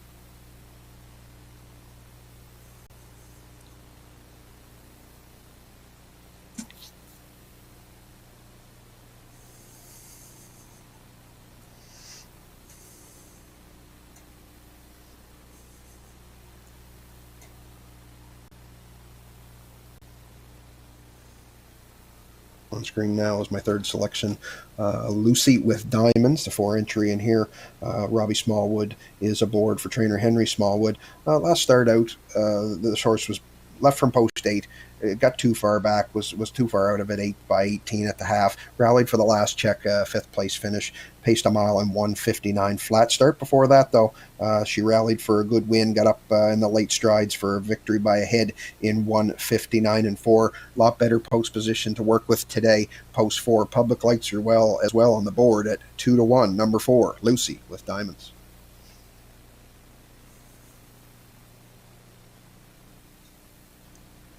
Final call, less than 1 minute to 6th race post time. 1 minute.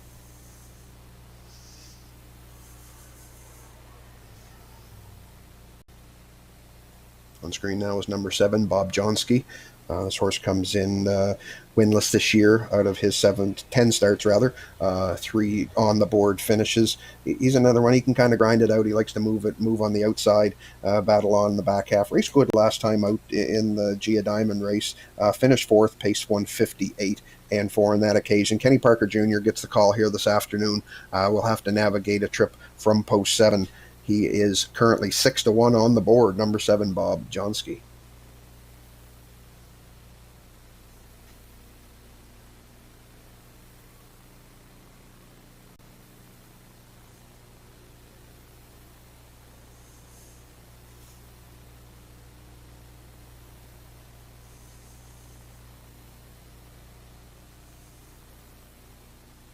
On screen now is your rail starter, Go With It. This horse comes in off of an 8th place finish with broken gear. Prior to that, this horse has hit the board in 4 of the 9 starts this year. Still waiting as well to get that first victory of the season. Greg Monroe gets the drive today as Ernie Laffin is driving his trainee, the 3. The rest of the story, but rail spot, good spot to get positioning. So if Greg can get the 11-year-old son of Cam Luck spotted, he might be able to hit the ticket. A bit of a value play right now at 7-1. Number 1, Go With It.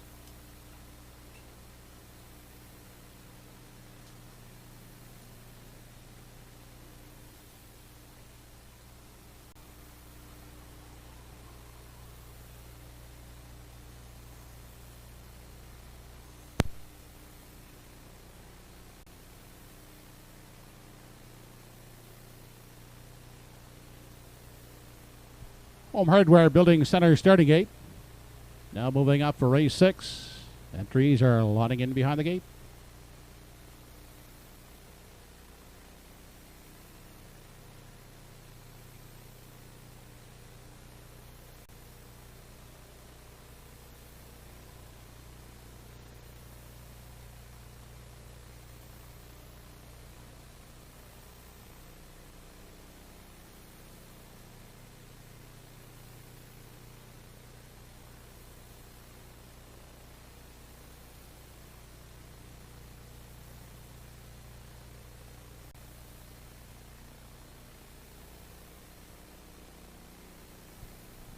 Race 6 of the afternoon. Go With It, Salzburg Flicka. The rest of the story, Lucy with Diamond, Silver Hill King, Black Electra, and Bob Johnsky.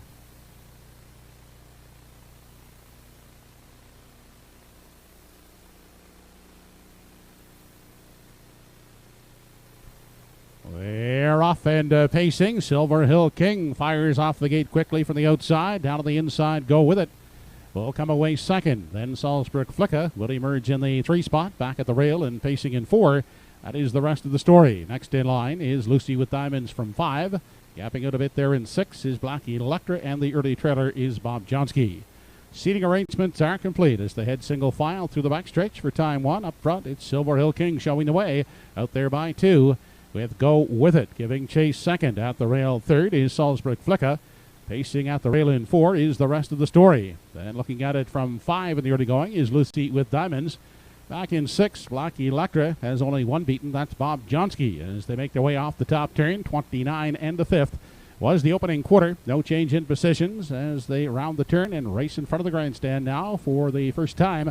And on top, Silver Hill King out there now by 2.5, 3.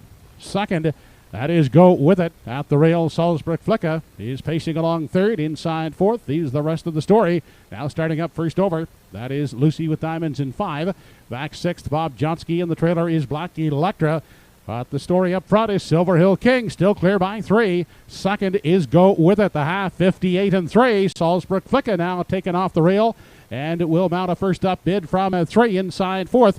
That is the rest of the story. They arrive at the 3/4. Silver Hill King still the boss. Go With It will stay at the rail, second outside, and uncovered third. That is Salzburg Flicka along the rail, looking for room. Is the rest of the story pacing fourth. Outside in 5, that's Lucy with Diamonds. Then back to a buried Bob Johnsky in 6, and 3 wide from the back is Black Electra. 1:28 and 2 was the 3/4. Silver Hill King maintaining that 3-length advantage as they make the final turn. Go with it, trying to close in second outside Salzburg Flicka, but it's Silver Hill King in gate-to-wire fashion. Second is Go With It, and finishing a third, Salzburg Flicka. Mile and 1:59 flat.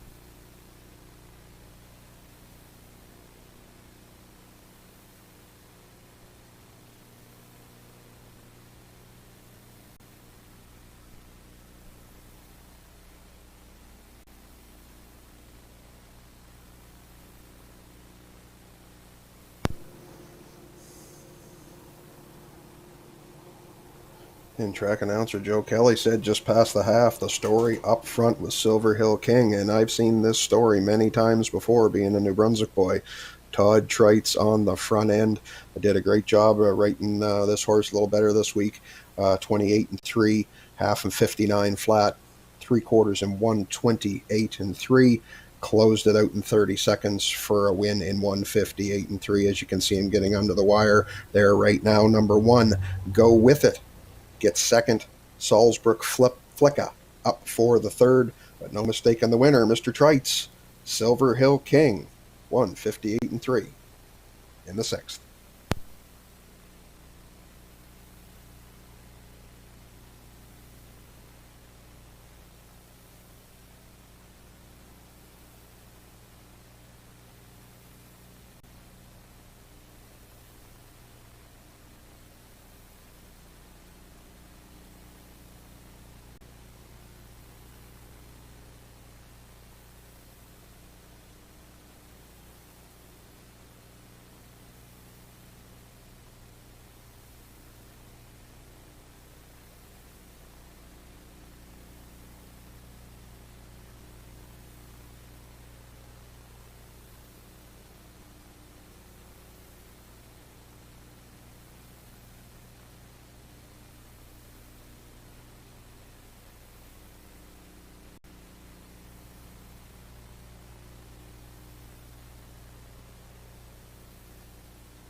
Back in Victory Lane, the winner of race 6, number 5, Silver Hill King. 7-year-old brown gelding by Proven Lover, owned by Madeline Ellis Abbott of Truro, trained by Donnie Ellis, and driven to victory by Todd Treitz.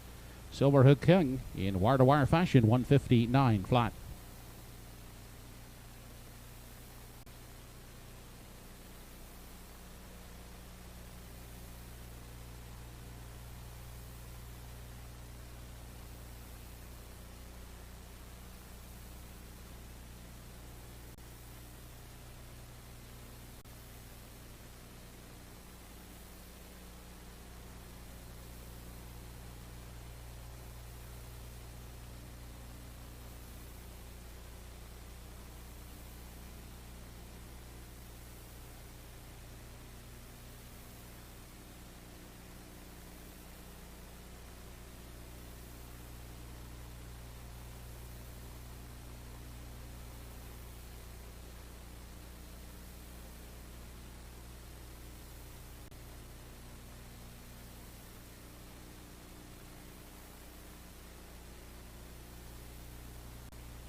Official rundown of race 6. Number 1, Go With It, second. 2, Salzburg Flicka, third. 3, The Rest of the Story was fourth. 4, Lucy with Diamond, 6. 5, Silver Hill King, the winner. 6, Black Electra, 7th. And 7, Bob Johnsky, 5th. 29 and 1 the quarter, half 58 and 3, 3 quarters and 128 and 2 in the mile and 159 flat. Top down 2, 3, 4, 6, 1, 7, 5. 5, 1, 2 try in race 6, $27.40. The 5, 1 exactor, $17.20.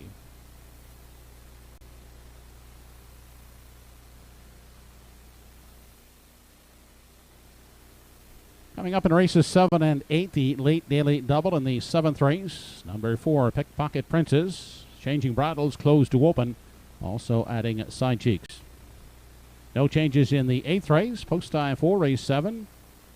The first half of the late double in 8 minutes.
Now on parade are the starters in the 7th race.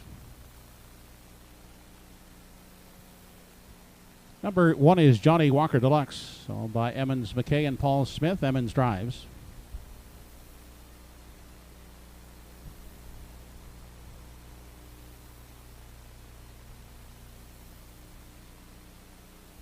Number 2 is Gia Diamond. Toby McDonald driving for Donna Wilson.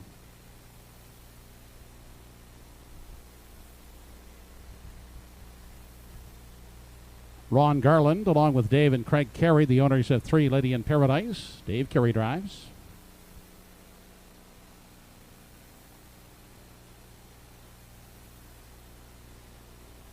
Darren Crow picks up the catch drive on number 4, Pickpocket Princess. She's owned by Wayne Hubbard.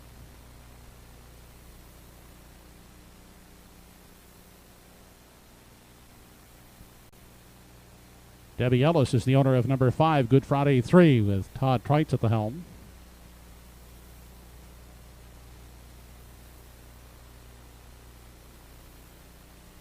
Rounding out the field from post 6, Harry G. Ernie Laffin will drive for Christina Gillis.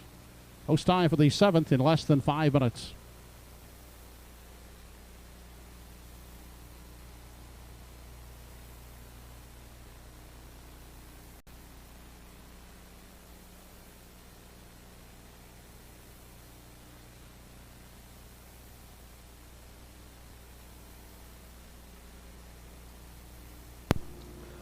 And starters on track for our feature race of the afternoon, 7th race.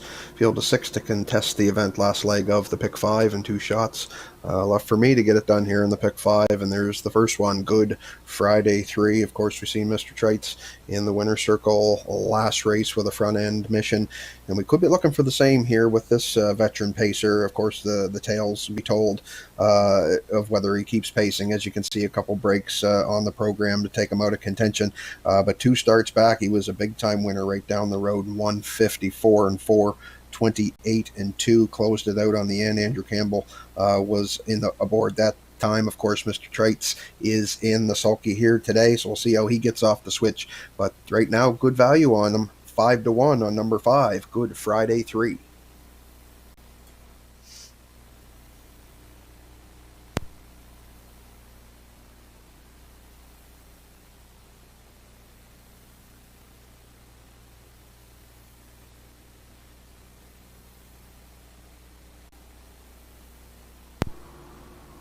On screen now is my other selection in the pick 5 here, which will all quite deservedly so be the public selection in this race. Now at 3-5 is Harry G.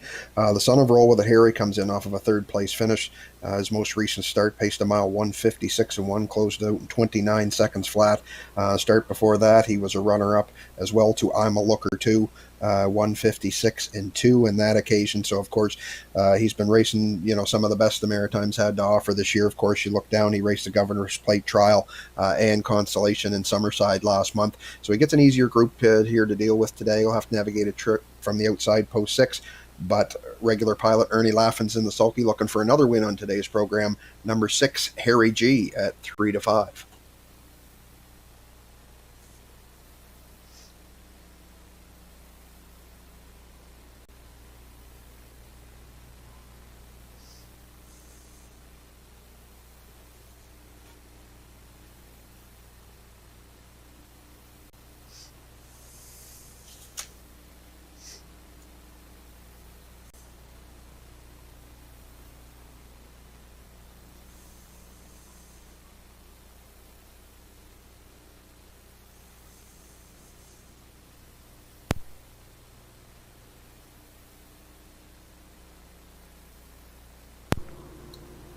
On screen now is Lady in Paradise, my third place selection in this race. I really like this mare. She's a handy mare.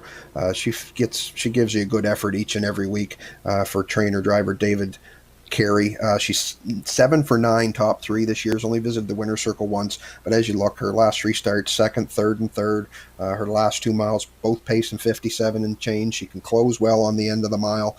She moves in a couple spots today. She had drawn the 5-hole 3 starts in a row, so Dave gets a little better spot for her to deal with here on the gate today, and the public is on her back here right now at 3-1. She's number 3, Lady in Paradise.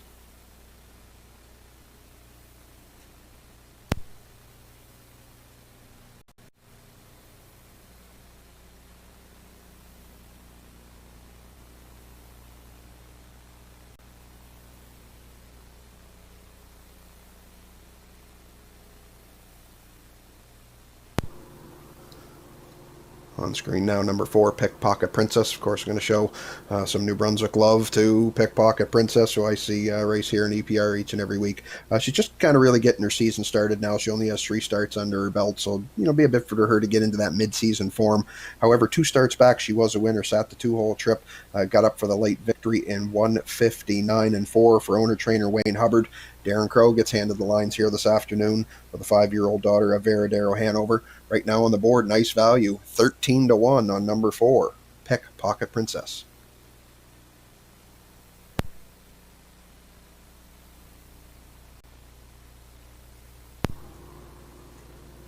On screen now, your rail starter, Johnny Walker Deluxe, comes into this race off of a 5th place finish most recently here at Truro on August the 6th. Paced a mile in 1:58 flat on that occasion. Start before that, he rallied for a solid 3rd in a race against I'm a Looker too and Harry G. So tough competition there. 1:57.2 on that occasion. He's the 2-time winner this year out of 9 starts. 1:59.2 was a mile that he won back on June the 20th here in Truro. He has rail control for Emmons McKay today. We'll see how he gets the 5-year-old son of Better Than Cheddar Spotted, Johnny Walker Deluxe, at 9-2.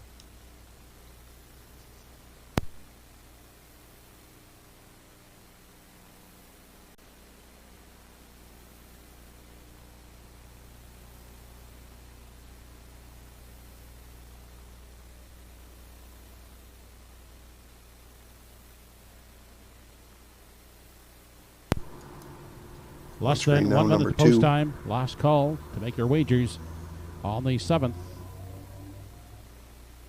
Gia Diamond on screen now. She comes in off of winning effort. Her most recent start, 1 157-4, got up for the late victory for Cyril McDonald. This mare's been getting a little better each and every start. She only got 7 starts on the season, and last week's win was her first win of the year in her 7th try. So she's moving up a bit today. We'll get to obviously face some tougher competition, but she's got a good post to work with. At post 2, big value on the board at 28-1, Gia Diamond.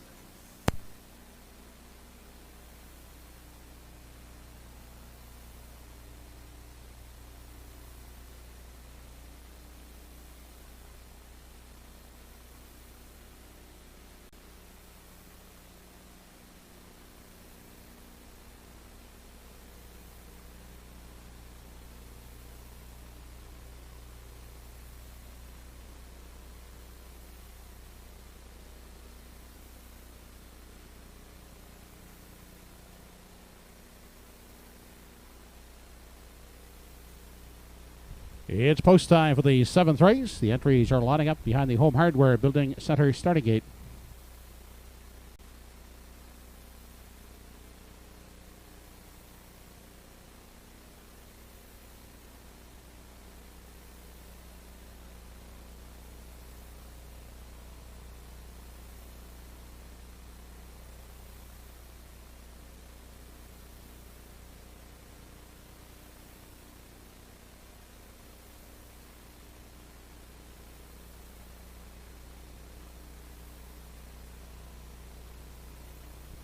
Race number 7, top of the stretch. Johnny Walker Deluxe, Geo Diamond, Lady in Paradise, Pickpocket Princess, Good Friday 3, and Harry G.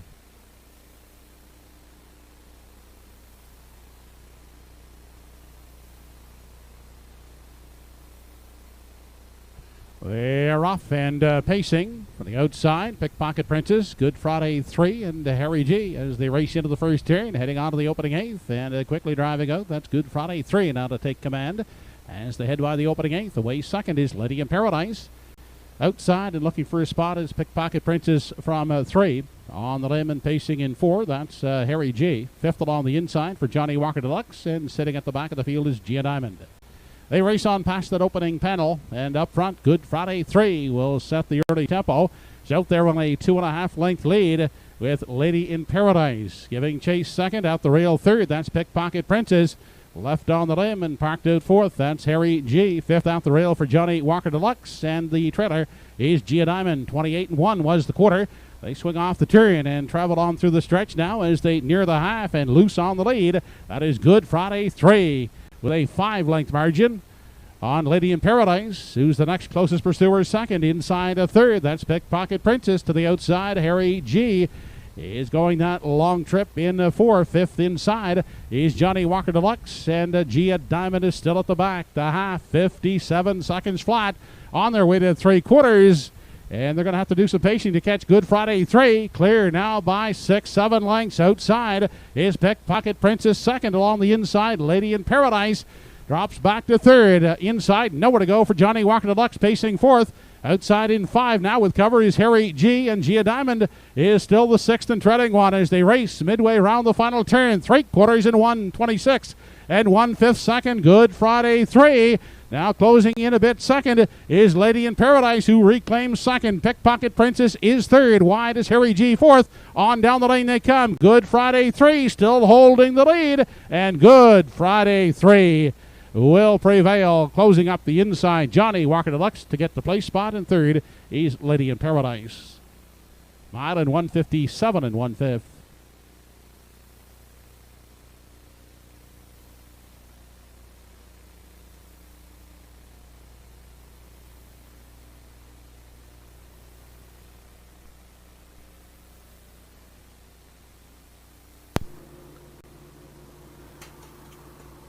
Did I not say I seen this story before?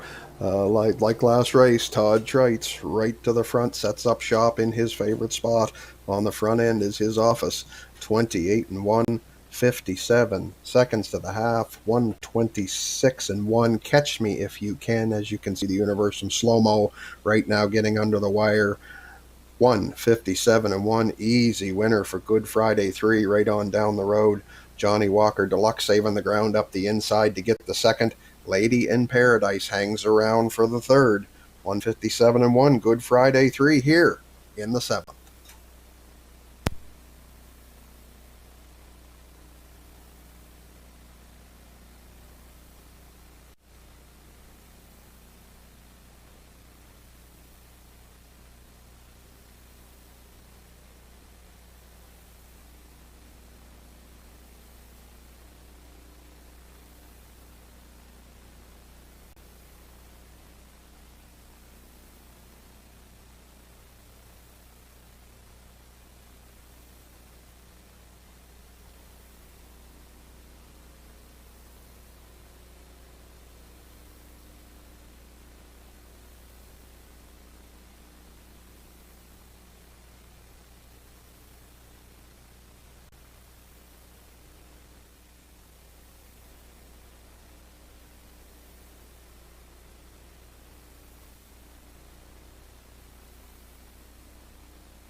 There's the 7th race winner, number 5, Good Friday 3. He's a 9-year-old bay gelded three-legged son of Mach 3 by Debbie Ellis of Truro, trained by Donnie Ellis. Todd Trites with back-to-back winning drives.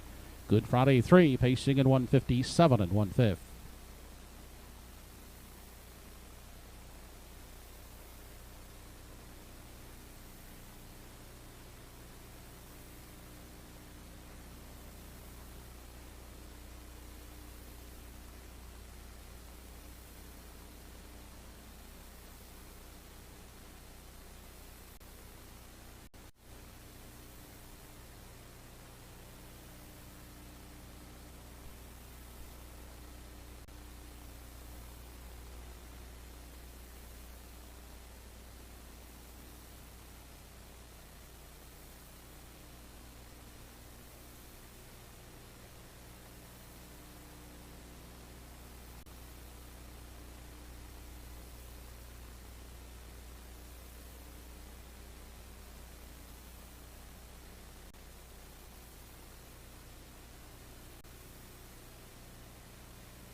Here's how they finished in the 7th race. Number 1, Johnny Walker Deluxe was second. 2, Gia Diamond 6th.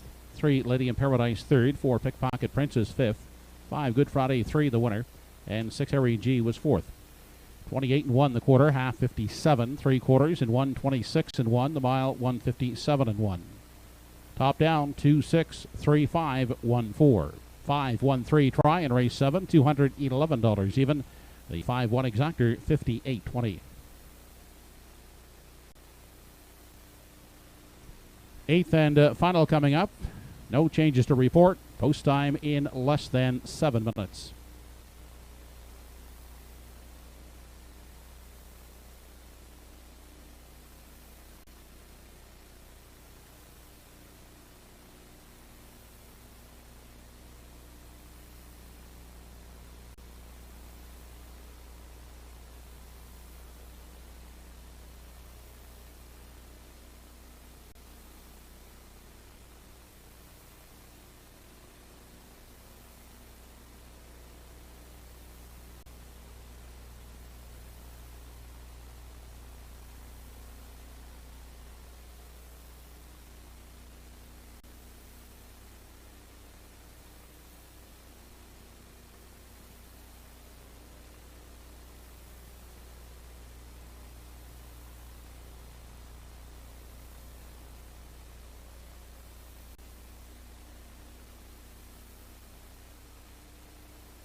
Horses are now on the track and parading for the 8th and final of the afternoon.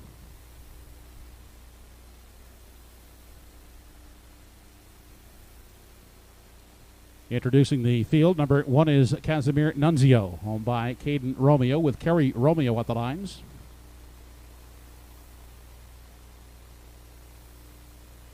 Clayton Stevens is the owner and pilot of 2 Grins Little Flirt.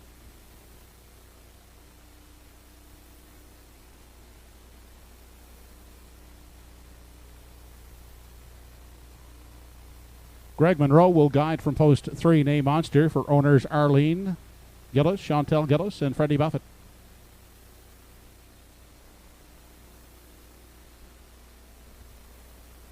Ed and Ralph Harvey are the owners of number 4, Fonzie Ciacciarelli.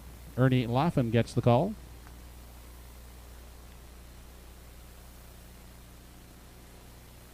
Kenny Parker sits behind the 5, Pictonians Derby. The owner is Paisley McCollum.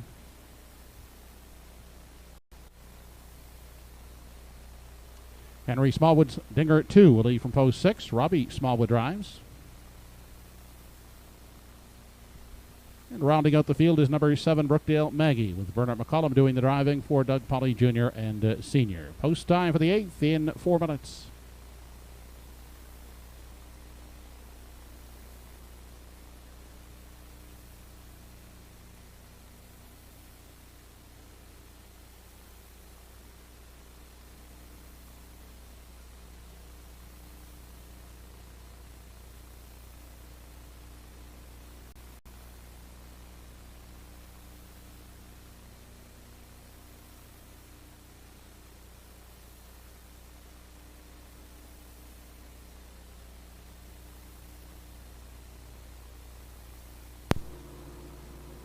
And the starters on track for 8th and final live race of the afternoon. On screen right now is my top selection, Fonzie Ciacciarelli. Comes in off of a qualifying effort. It's the reason I picked this horse on top. I know from his resumes, 7 starts over the last 2 years has not hit the board in any, but it was a decent qualifying effort. It was on the outside the early part of the mile, 29 and 2, 58 and 4. Solid qualifier, 2 minutes flat, 30 and 3 on the end. Ed Harvey co-owns with Ralph Harvey. Ed does the training. Ernie laughing in the bike, as you can see on screen today. Ernie looking for another win on today's program. And the public agreeing with me right now on Fonzie Ciacciarelli, 3-5.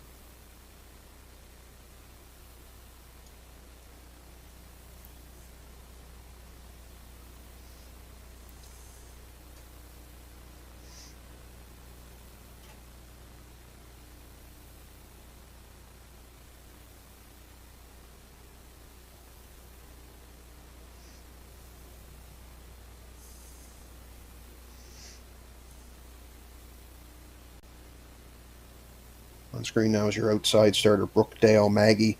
She comes in off of a 4th place finish in her most recent start here at Truro on August the 6th in 2:01. I've been watching this filly for a while. I've been waiting to see her get herself into position to get that elusive first victory. She's 4 times top 3 this year out of her 9 starts. But again, looking for that first victory, 15 starts in the last 2 years with no winner's circles appearances. Pooker's going to have to work out a trip for her from the outside post 7, but I think she has the ability to get into it if she gets the right trip. A good value play right now on the board at 26-1, number 7, Brookdale Maggie.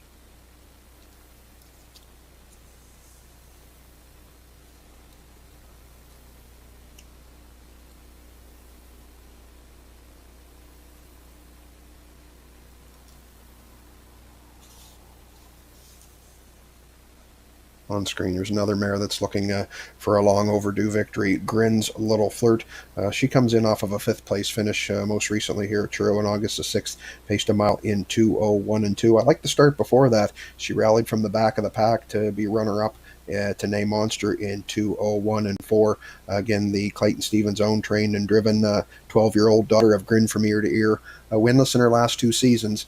She does have a good post to work with, the best post she's had in a while with post 2. We'll see how Clayton gets her spotted. And right now she is 2nd choice, 3rd choice on the board right now at 3-1, number 2, Grin's Little Flirt.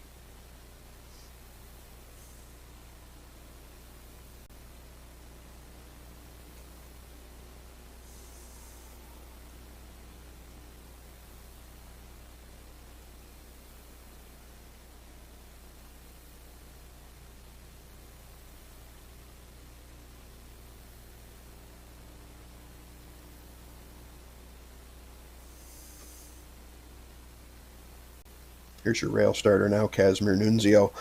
This horse getting some good post relief here today. This is another one that hasn't drawn well this year from a post perspective. First time trying to hit the board this year in 9 tries in his 10th start right now.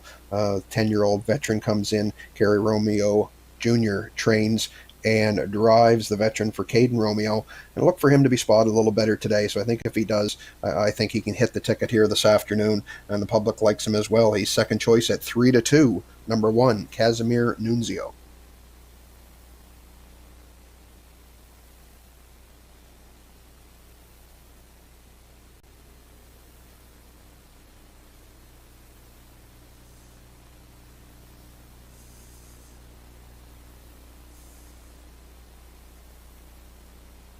Here you see Name Monster on screen right now.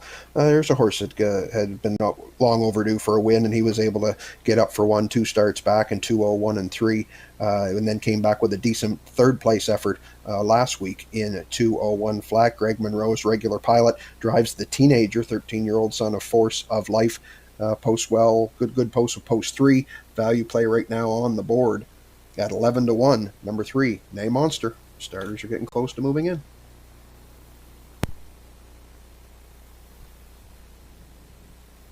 Home Hardware Building Center starting gate now moving up into position for the 8th. It's post time.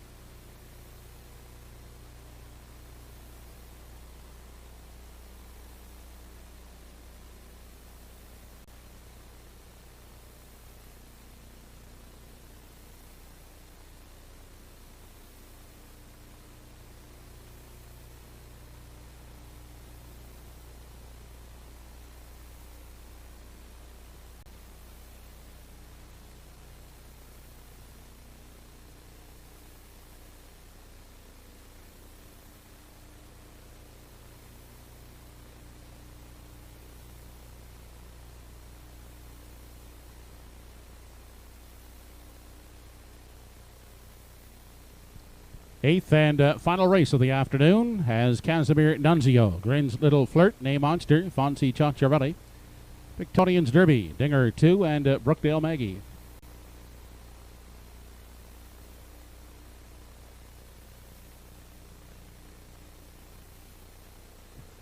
They are off and pacing. Casimir Nunzio at the rail moves out to grab the early lead up on the outside. Dinger 2 is caught wide. Settling in the pocket, that was Grin's Little Flirt. Then coming away in the 4 spot is Name Monster. Inside from 5 is an unhurried Fonzie Ciacciarelli. Then back to Pictonian's Derby from 6, and 7th at the back is Brookdale Maggie. On through the backstretch, first time as they move on over to the opening quarter. Up front, it's Casimir Nunzio to dictate the early pace. Leads the field by a length and a quarter.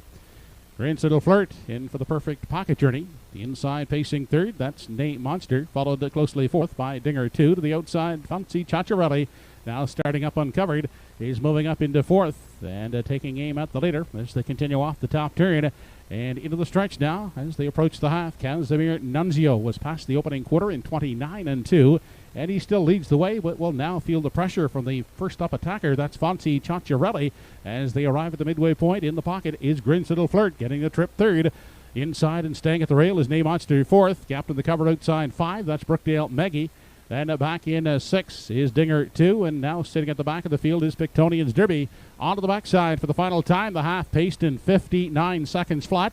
They're on their way to the 3/4 mile mark, and Casimir Nunzio continuing to show the way. Outside, 3 parts of a length back. Second is Fonzie Ciacciarelli.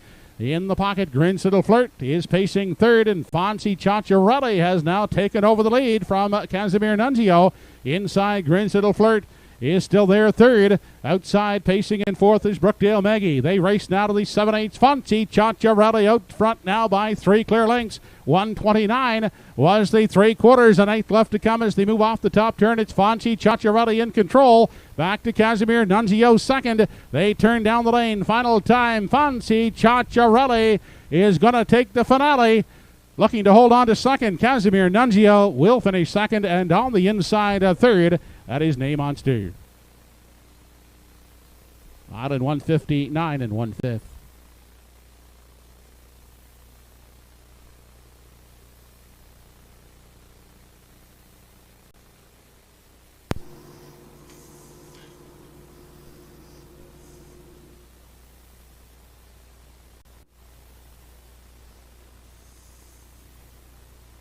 And what a very patient steer by driver Ernie Laffin here this afternoon. Took back early, let the dust settle, grinded up into contention entering the back half. 59 flat past the half, 3/4 and 1:29. Took over with authority and moved on and paced away, as you can see in the Universum slow-mo here. 1:59 and 1 under the wire. Easiest kind of winner was Fonzie Ciacciarelli. Casimir Nunzio hanging on for 2nd. Close for 3rd, but on the inside going to be Name Monster. It's Fonzie Ciacciarelli and Ernie Laffin closing out a Sunday afternoon at Truro Raceway.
Back in the winner's enclosure, the winner of race 8, number 4, Fonzie Cianciarelli, a 3-year-old brown colt by better than Cheddar, out of the Sports Rider Dam, Little Miss Sporty.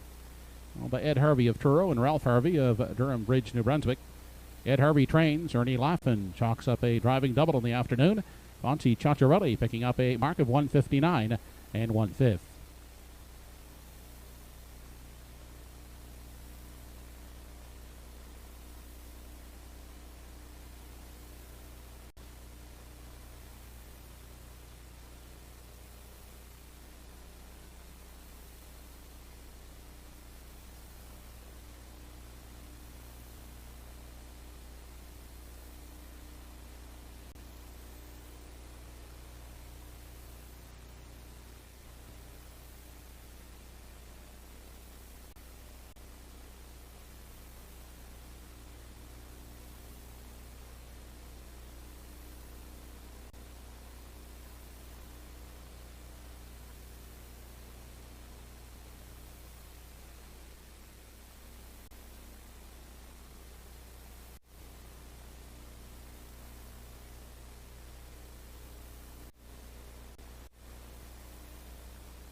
Race 8 is now official. 1 Casimir Nunzio was second, 2 Grin's Little Flirt fourth, 3 Nay Monster third, 4 Fonzie Cianciarelli the winner, 5 Pictonians Derby 6, 6 Dinger 2 7, and 7 Brookdale Maggie fifth.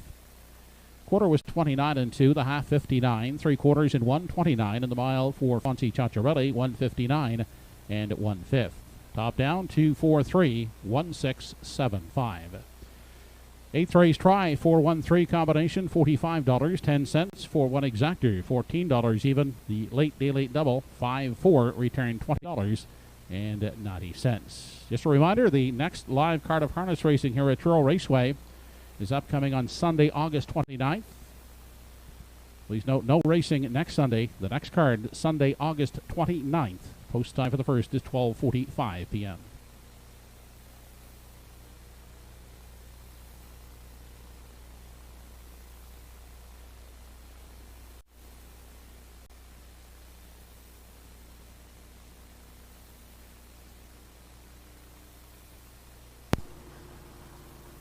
And that's a wrap, ladies and gentlemen. We had a nice, successful 8-dash program this afternoon in Truro Raceway. A lot of good races, some good fast pace, and we got to see a couple driving doubles on the card for Ernie Laffin, as well as Todd Treitz and Darren Crow, all recording doubles this afternoon at Truro Raceway. So it's been a pleasure. It's great to have done this here this afternoon. I've been doing the commentary gig for getting on about 10 years here in New Brunswick at St. John at the Exhibition Park in Fredericton, and as Woodstock's first time I've ever done one outside, but it is great to still do it inside the Maritime circuit. I love the Maritime racing. I always have. I like to watch the big tracks too, but my heart will always be with the Maritime racing. I love to watch it the most, and so it was great fun. working with the folks at UMI. Great, it was great. They're very professional, and it was a good afternoon working with Joe Kelly as well. I've listened to Joe announce races for about 30 years now, since I was got into the sport back in the early 90s. So it was real fun to work alongside him this afternoon. So as Joe had just mentioned, the focus going to shift obviously to Charlottetown. Truro's not going to race again until I believe he said the 29th on Sunday at 12:45. We're all going to be watching, I'm sure, this coming week with the Gold Cup and Saucer and all the events that goes on in Charlottetown. I know I certainly will. But it will be, and of course, at our track here in St. John, we'll be back racing on September the 4th, just a week after. So, yeah, it was a lot of fun. Glad we could be here with you all this afternoon. As I say in St. John, when I close out, I always say, may your wagers be winners, and we will see you again next time.